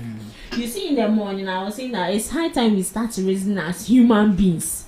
Because it looks like most of us, we don't raising as human beings. Sorry. You've already said it. But then, in all fairness, we are not in a banana republic that everyone can just do whatever they want. Yes, it's true. We all need sanity in the city. When you see, fine. But flogging, I mean, is that the right way to go? See, don't we have any other options without subjecting people to physical abuse? Let me put it that way. Because flogging people is a physical abuse. But have we seen him do it? But he has said he will. He said it. So, like you said, just a threat. Because Kolana or Mamika shall say, hey, if you do this, I'll beat you. Immediately, you put a stop to it. Attempted to kill. And even I heard that people have even started leaving the pavement already with regards to the statement he made. That tells you that it's just empty threats. Well, I think that I don't know where the minority is coming from. This me, I even feel the allegations are even we all heard the man say that. Oh yes, there are videos. Said that. But we shouldn't blame the minority. It's physical abuse. You flog someone, you are abusing the person physically. Yes, it is. You don't agree? Yeah. Why? Why should I agree with you? Okay. What the minority are saying, excuse me to say, is out of context. See, with Akosua Menu and minority, they should rather come out and give strategic measures to help this Kumasi mayor combat that. It's not only in Kumasi that is going on. Accra here also, we are also facing same issues. Okay. We are in a democratic country, yes. You can do what you like, yes, but everything is limited. There are some extents that you can go and some extents you cannot go. Okay. So you can't say that because you're in a democratic country, you do as you please. Okay. We are automatically living a lawless life. That is what I'll say. That is what we are doing. But don't you think flogging is also lawlessness? And there's a lawlessness, it will be law. So how does two So you beating someone to save their life and you living like negotiating calmly and the person will not listen and lose their life, which one would you go for? None. None. Listen, you beat someone to save their lives. Is that what you are saying? Yes. You can beat someone and they can actually have a scar, something that will. But you save the person from dying. From dying. The person will look at the sky and next time you not go there exactly. again. The sky will deter you. The sky is far better than car foul. So to lose your life or for you to be disabled. It's far better. Can I ask and this is a genuine question? Yes, I want a genuine answer. Okay. Even if it was my mother that went there, they should beat her. Yes. I even beat her from the house. Even though I know I'm not going to get a genuine answer, but I want to ask this genuinely. Are you ladies irritated because this is coming from the minority? No. Me, I'm not irritated. It's coming from the minority. Like in Kofasunye deal in this country, negotiation doesn't work. Physical abuse, force. They say if persuasion fails, force must be applied. This is not, we are not politicizing it. Okay, let me ask you this. We always say that yeah, so I'm coming. Almost any time we take that action. Be a soldier for anytime we work on a soldier for war for 2-3 weeks, then soldier phone they leave. One soldier for war, and I say aim for no one for another. So maybe the right way for us to go and say we should place these people at this office or so they can be there when you can actually deploy these people to do something elsewhere. You can't be stagnant. So you'll be there. What are the things that they should be going to do elsewhere? When the person knows that what you are doing is wrong, I'm telling you that what you are doing, and you keep doing it, I will beat you. Then you feel it's needed. I know. Like some people need to learn. Like seriously. Assuming it was my mom, I'll beat her from the house before she go and they'll flog her too. Because people need, excuse me to say, people need to reason. Okay. It will cost you your life. Don't go there. You will go. Okay. Let me ask you this. You are home. You are here right now. You get a phone call. Please, is this Islam or is this Regina? My mama has been beaten. Yes, please. Okay. There is a woman admitted here at Kolebu. We're prapa. Oh, but I didn't know. Not or say or Tonadie or Quine. Oh, Anna. Why are dear Pam? Who's standing here and I'm opening brave? Before I be born and bar. Mother who ne ma panty. I dare turn so yet never to her. The first question I ask my mother, you catch your one, I say I can't show. See, no, that's the first question I ask my mom. Let's be let's be honest. Put sentiment aside, put relatives aside. What you are doing is wrong. Because okay, let's take pregnancy for an instance. Your mother will tell you that this thing, if you go and do it, you get pregnant. Then you go and do it. My mother told me point blank, if you don't know you go and do that, I'll prepare your favorite meal, pour poison inside, you die and go. He told me point blank.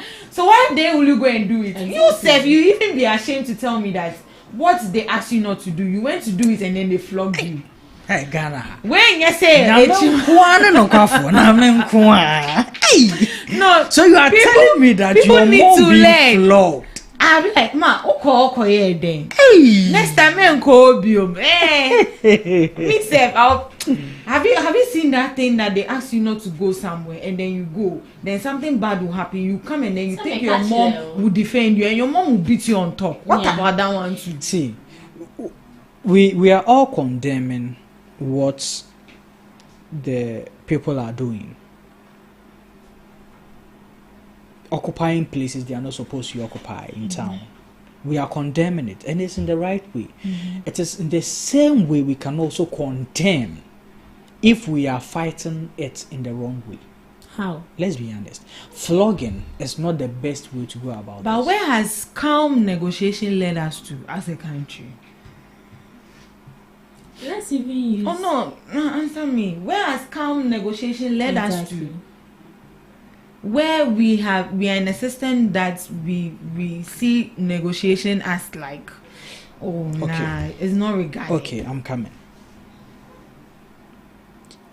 If you were handed this position right now to get these people off the streets where they are sitting, I'll beat them.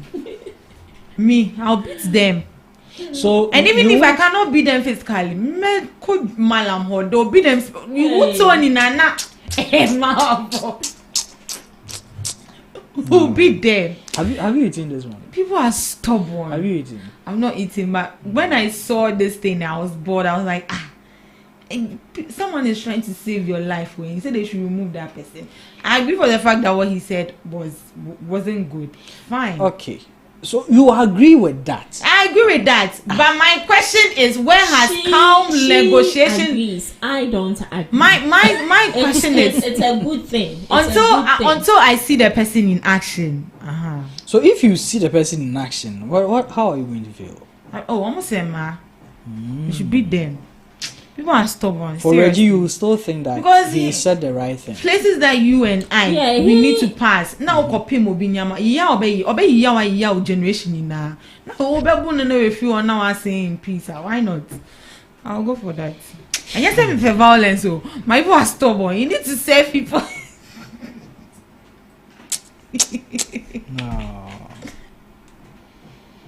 No. But well. Me koka bibi ambaka say me. Koka bibi ambaka say dey. What the man said is in its right direction. Well, it's a good call for us to get sanity in our vicinities and all that, but I stand with the minority on this in some way. It's not about the man the should minority be punished. People done? I don't see this to call for punishment for the mayor.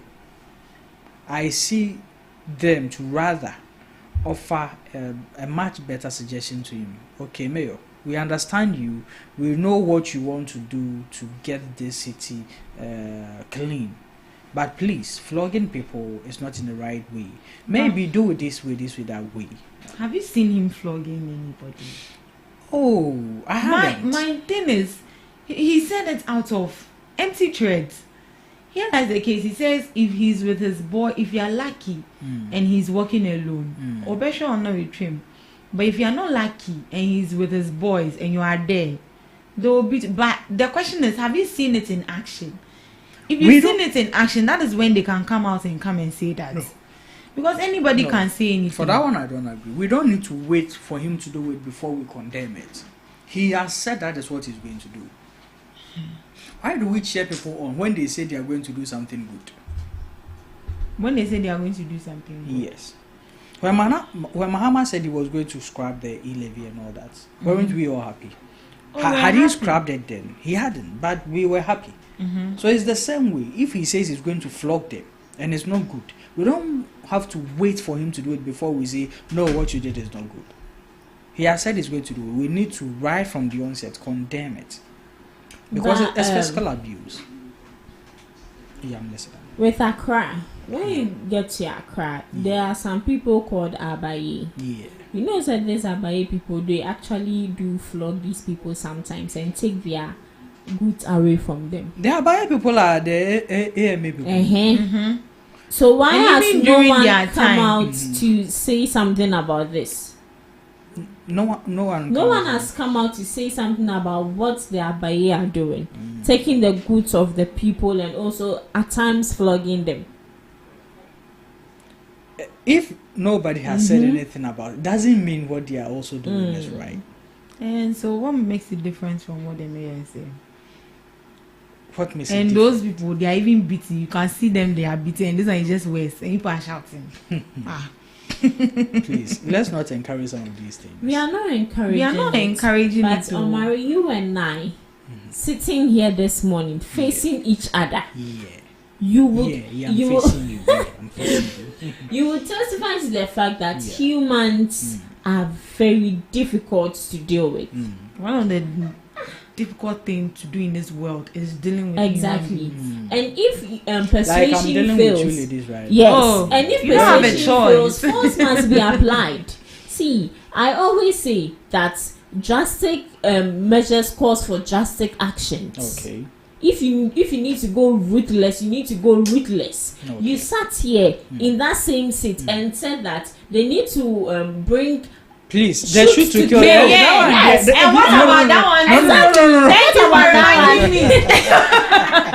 You sat there. That one specifically saying that. And even said that even if they shoot the innocent people, we've already given a directive that nobody should go there. You went there. And what about that one? Thank you. God bless. I think we are done with this topic. You can't tell us what you don't know. You see, you just shot yourself in the foot. You see, I was just sitting down quietly. Thank you. I wanted planning and plotting.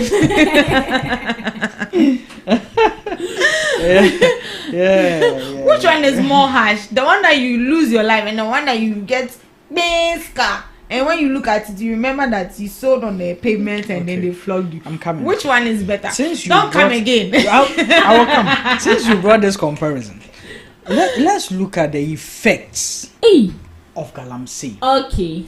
And you want to bring this one? So this sitting on the petition with selling it doesn't have an effect. Looking at that and the effect of Galamsey, which is more. You deadly. and I went to Medina the last time. If you were to even step your foot, you didn't get, because they were all selling on the pavement. These people, we can just please. And you think if that has worked, they'll still be there? When was the last time they tried it? They've tried it several times. But when was the last time they did? They'll still be there. When was the last time? Okay, you ladies went to the market to interview some of them. Yes. What was they their said response? Yeah. They should expand the bridge. Expand the bridge.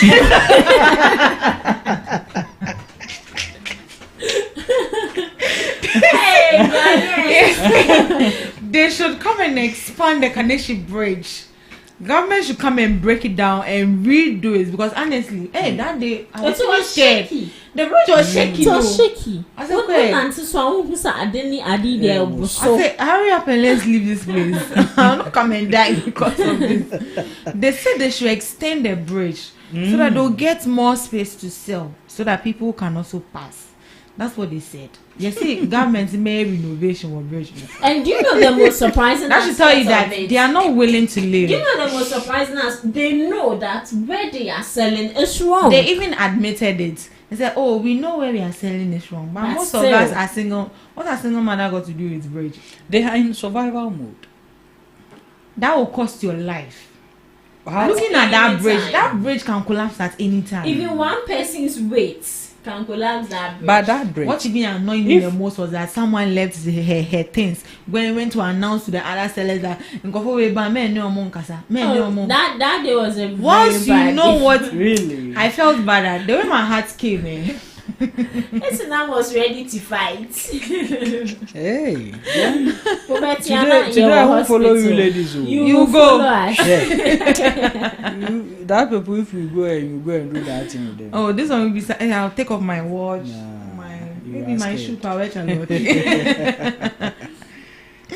Well, yeah, so that's it. That's it. But I still believe that there is a much better way to go about this than just flogging them. Honestly, these are people's parents and all that. We don't need to always explore fiscal abuse to address issues in this country. We have laws in the country. We should make sure the law enforcers are enforcing those laws. It will work. The AMA is there to make sure these things. They should come up with a plan, a program to get this thing done. Flogging people, fiscally abusing them is not the right way to go. I wouldn't encourage it. I wouldn't encourage it. I'm not saying the AMA boss should be punished. I don't see why he should be punished. He hasn't done anything wrong to be punished. In fact, he is calling for sanity in the city. It's in the right call. Just that the way he's calling for it needs some amendment. That's all. So there's no demand for punishing him. Yeah. For me, I feel like these minority people, man. I don't know. Do you know Ghana? Crap. You see the way the crap open there? Yeah. Ready to devour. Yeah. That's how I see the minority people. They are sitting down quietly. Or they buy a bang, then they shoot. Because nobody. They are talking too much. Because if you go to Facebook and you read the comment section, they should be flogged. They should be flogged. They should be flogged. Only minority people. They came out to say that they should sack. To the extent, no, but I don't feel like this should be a concrete reason you sack somebody from their post. It's meaningless, baseless. Come on. Yeah, it doesn't call for that at all.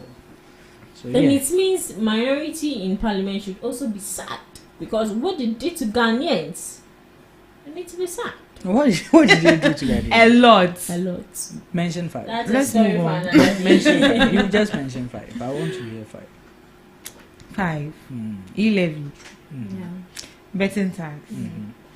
COVID is over. We are still paying COVID levy. Exactly. Too much taxes at the ports. They are paying 27 taxes. But they had one more, right? Was it 5? Yes, 5. I've mentioned 4. One more. Arresting protesters. So I call 4.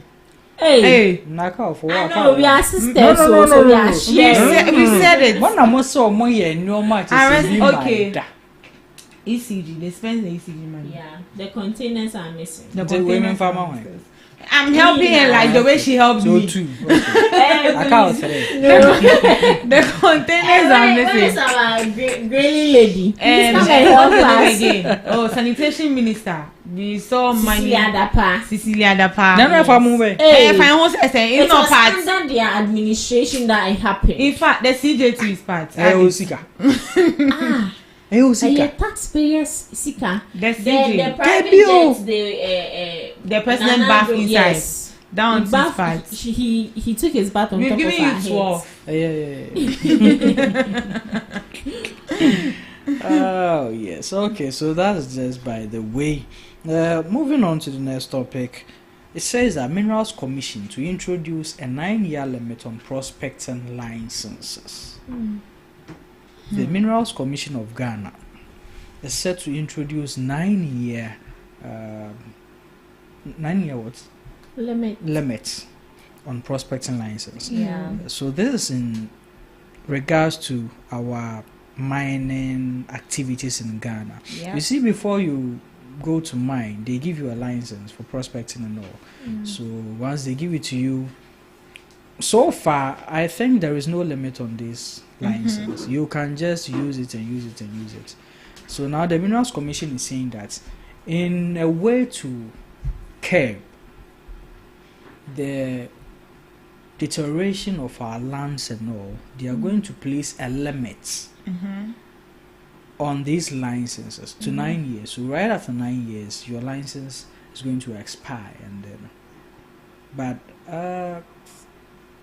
how is this going to help us? Because we know that minerals, this mining thing, is one of the most essential revenue accumulating sectors to us as a country. Is this not going to also limit the strength of the mining companies or people to produce much more for us? Here lies the case. People are given license to operate as like mining companies here in Ghana, and then they don't have a deadline. They'll be mining then they renew, and then they are coming up with a 9-year. So meaning that you renew like 3 times, and that's it. And with this one, I think the lands that have already been destroyed, already deteriorated, they need to recover before you can come up again. So I think it's a good cause. Okay. Not like the driver's license that once you have it, all you need to do is just renew it. And with this one, once the company knows they have a deadline, they won't relax. They will invest more in their resources, because they have at the back of their mind that within 9 years you are not going to operate any longer. So like efficiency and high productivity is going to take place, and that is going to generate revenue for the government because they're paying taxes. So if productivity is high, income is high as well. So I think it's a good cause, and it's going to increase employment rate as well. Because if you've been given limited time and then a specific work is at hand, and you are being given the specific time to finish this work, you need more hands on deck to help you to execute that early. So unemployment is going to go on, and then unemployment is going to reduce with them employing more people into the industry, and then is going to generate revenue for the government and to let the lands that are already deteriorated to recover. Okay. Yeah.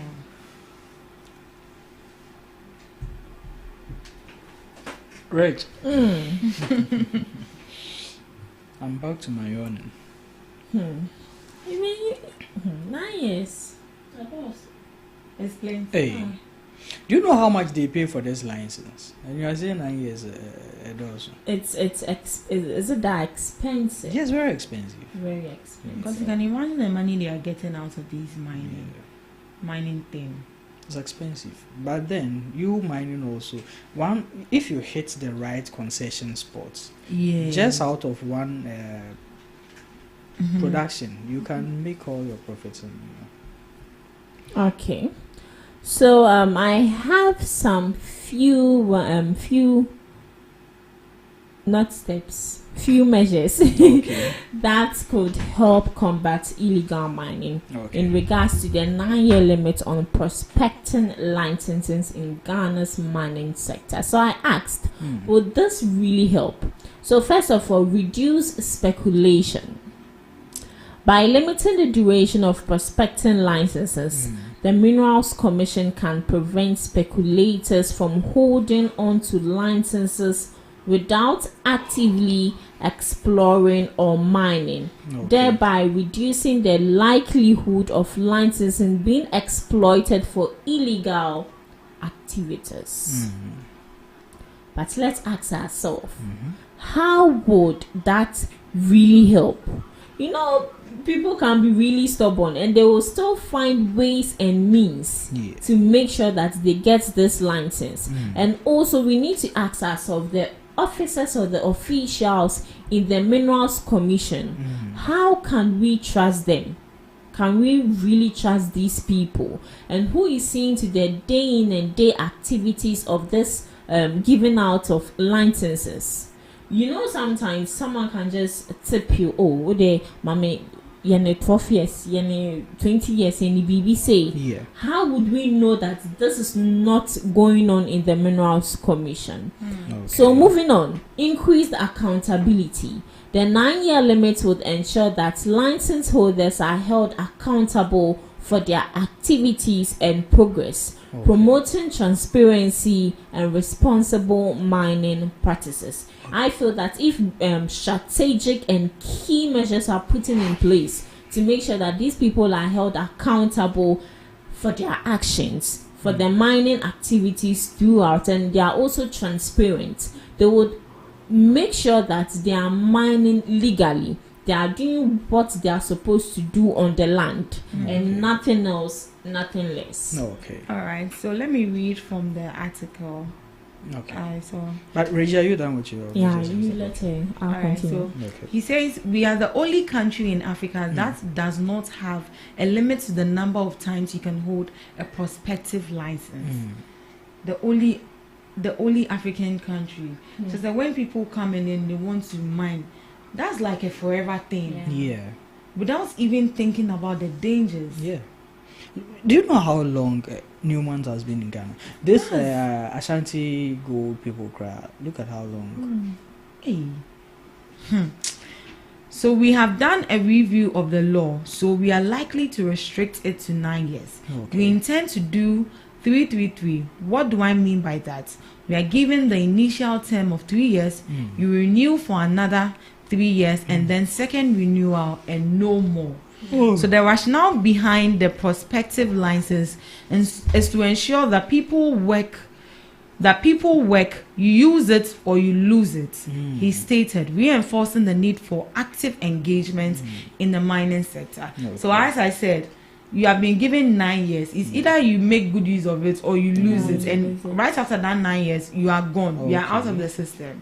So it's either you make good use of it or you leave. So within that 9 years you need to make more money and employ people to increase productivity, make your money within that 9 years, and then you are out. Okay, all right. That's good.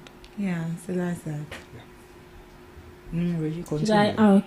So the next point is more efficient use of resources. With a time-bound license, holders would be incentivized to prioritize exploration and mining activities, leading to more efficient use of resources and potentially reducing the opportunities for illegal mining. So I remember last time we all were in support of it, that people who deal with mining sectors, they need to at least a little bit of their proceeds should come into the country. They need to use that proceed to do something in the country for we all to see.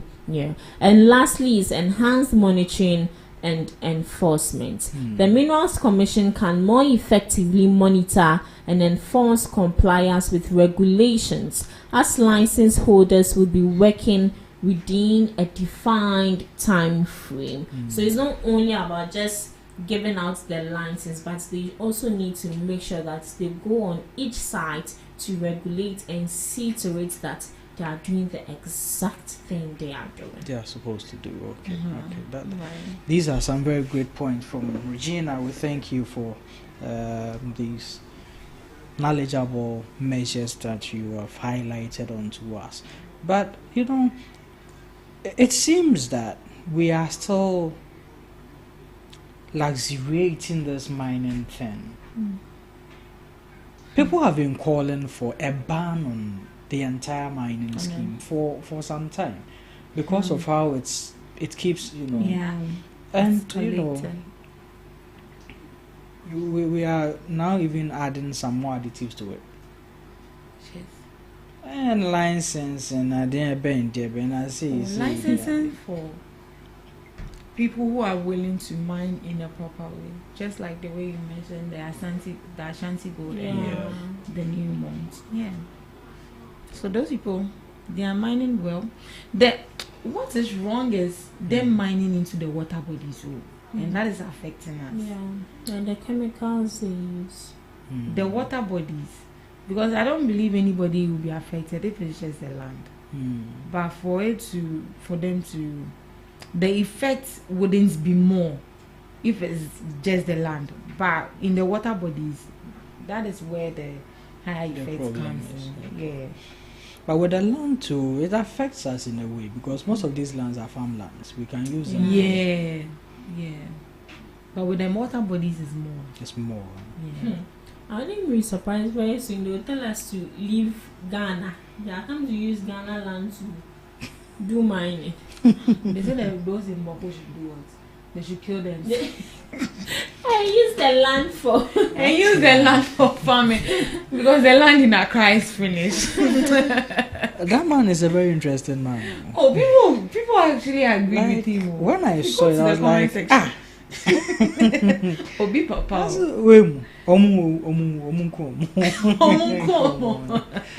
And Sasuna Sawakra. Charlie. When we pass there, I'm going to show the video to him. He's not on social media. I'm going to show the video to him and tell him that the video he did is trending. But these are some of the things that makes most part of our job interesting in some way. The reporting side. I'm happy I didn't laugh while that. But this girl was laughing. She was laughing. She was the one taking the video that day. I mean, I would laugh. The way he was so calm and saying these things, it was like, it's an question I'm fan of. So, in Tokano, Tamale Crow, home friend, and Tiakradi, and you had that. So, I'm going to know. I check Mr. Tamale Crow, I'm family. I want to man. I'm going to go. I'm a son, near Cofas, I say, because I'm crying, I say, son. Well, any comments for us? No comments yet. Okay, let's look at the last topic for the day and then we wrap up for the day. The judicial reforms, the jury selection now open to all citizens. That is coming from the Chief Justice. There's been so much talk about how political influence or political interference has influenced the biasness in our judicial system, and this is because people believe that once the chief justices are being appointed by a particular president or a political party, they tend to have some biased loyalty towards that party or that person or that government. And in this case, it shadows the entire framework of a judicial system, because as a judicial system you need to be very fair, very fair. You are like a referee. You don't need to side with any of the teams. But in this case, just because this person brought me to this position, I tend to lean towards them in some way. And so even if there is a case that needs to be probed fairly, I would have some, unfair judgment to the opponent. And so it has always raised that concern of say now the Chief Justice herself has come out to say that the selection of a jury is now open to all citizens. All citizens. But how are citizens going to participate or partake in these selections? I don't know how they are going to do it, but would it be via comment and using social media or suggestion boxes, newsletters, emails, or a broadcast message or something? I think that the judicial system themselves, we have the Ghana Bar Association. They are under these people. They are with these people. This is their association. They know who is fit to lead them at a particular time. They know who is at the right helm of affairs to handle the administration of one or two. So why don't we leave it to them rather? Maybe they should have their own elections.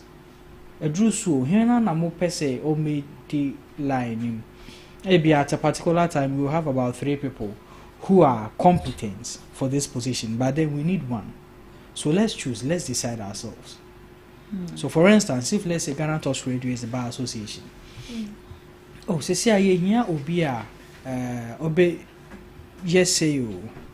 Yeah, we know ourselves here. We know who we think is fit enough to hold a particular position.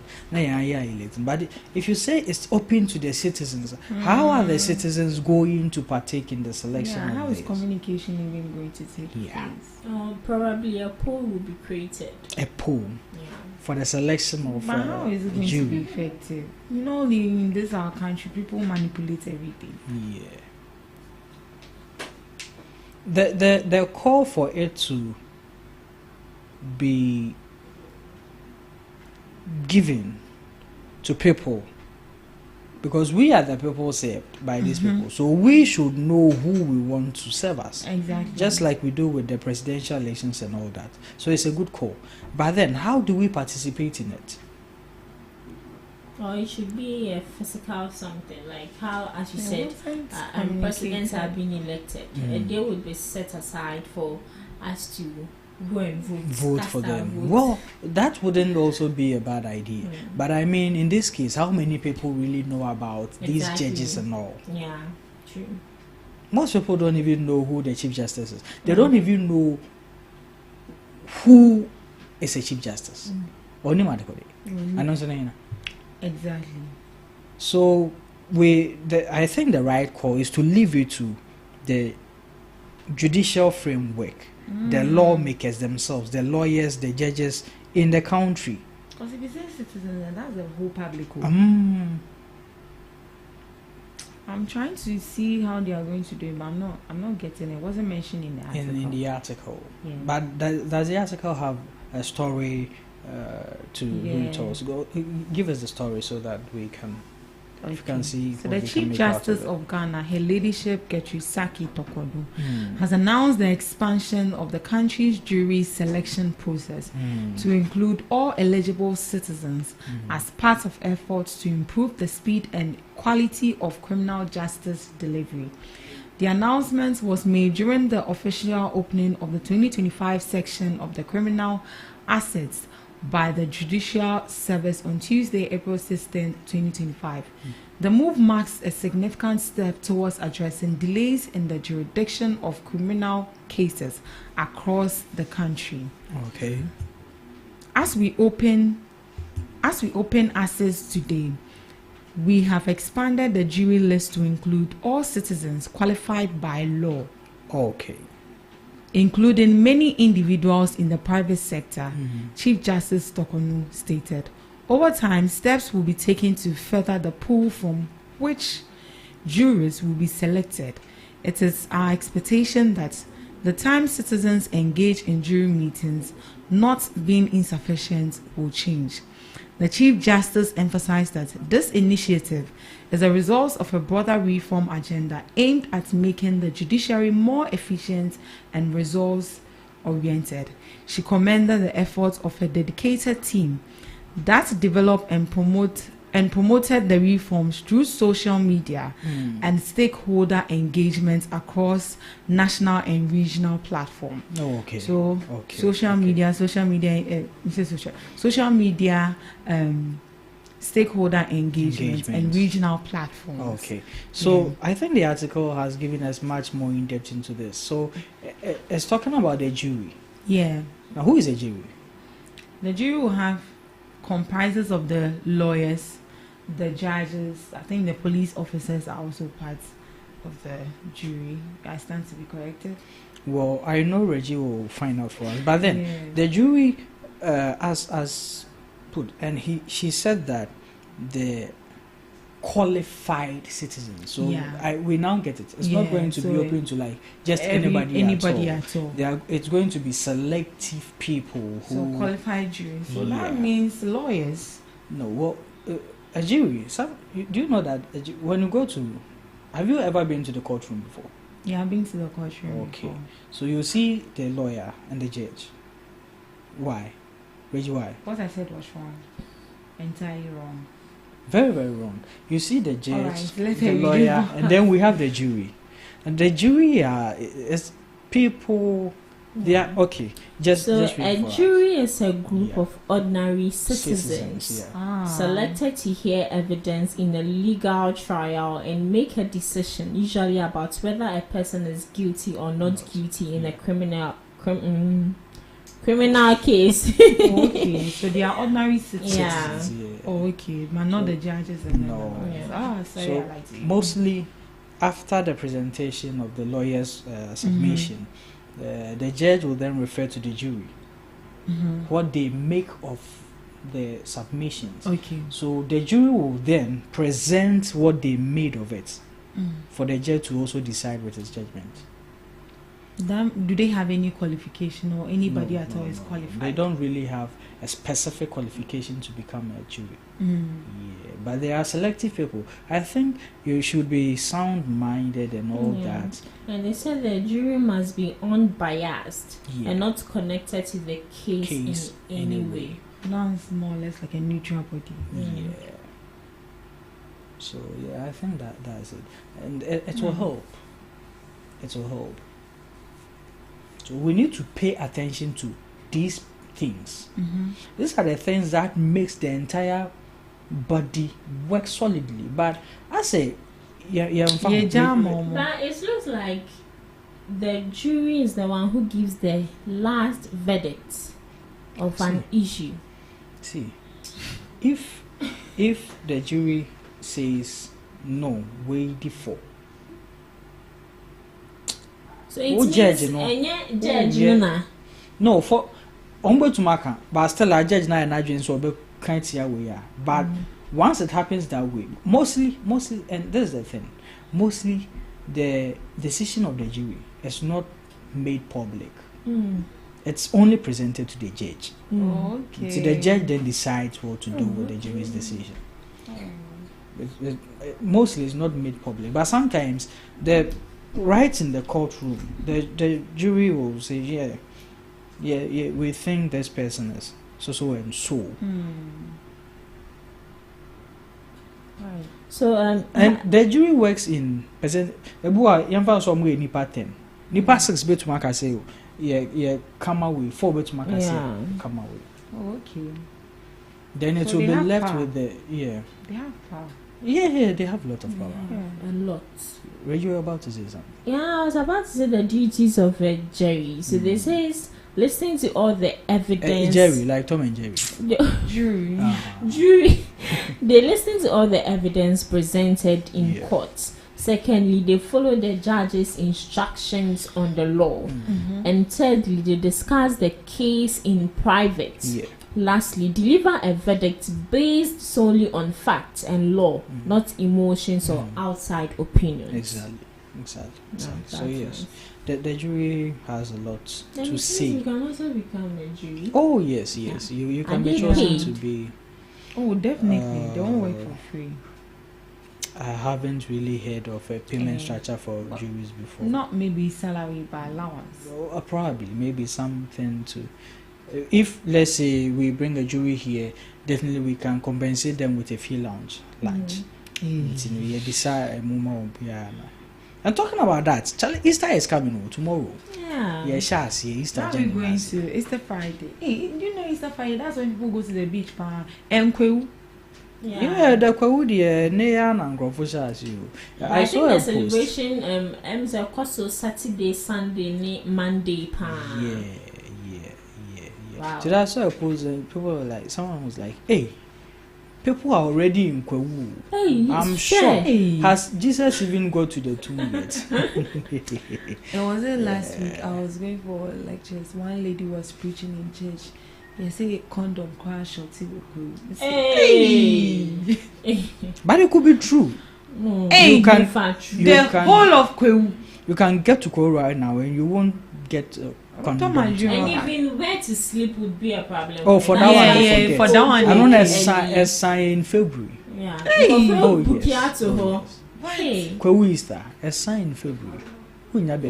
So some corporate offices will be having a long break. Yeah. From Thursday, Friday, Saturday, right from Sunday, today, Monday. Yeah. We are not parts, so don't be excited. Are we not part? We are not part. Really? Your manager. Really?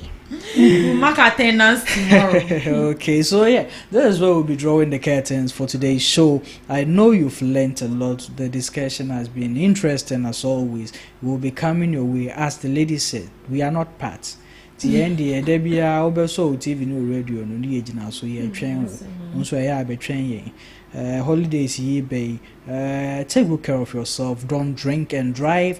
Don't be at a place you are not supposed to be. And if you are drinking, make sure you are very careful with your drinks. People go around poisoning people here and there. If you are going to a place you've never been before, make sure you are not alone. Make sure always somebody knows where you are, so that in case of anything they can easily track you and all that. Don't cheat on your boyfriends too.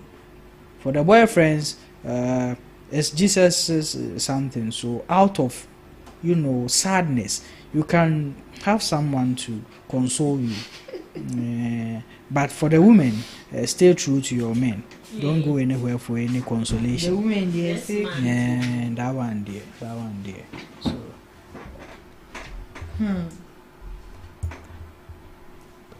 So yeah, that is it for the day. Back to what I was saying earlier on before we started the show. Yesterday, something happened. Something very interesting. What happened? There was a match. Serious match. I mean, the entire world was. I heard yesterday. How many times will you talk about this match? But we haven't talked about it closed. yet. Oh, it's okay. We've closed. Thank you, cherished listeners and viewers. They don't want to hear that. That's not as beating Bye. You see you same time tomorrow right here from 7 a.m. to 10 a.m. Okay. Bye bye. Enjoy the rest of your day.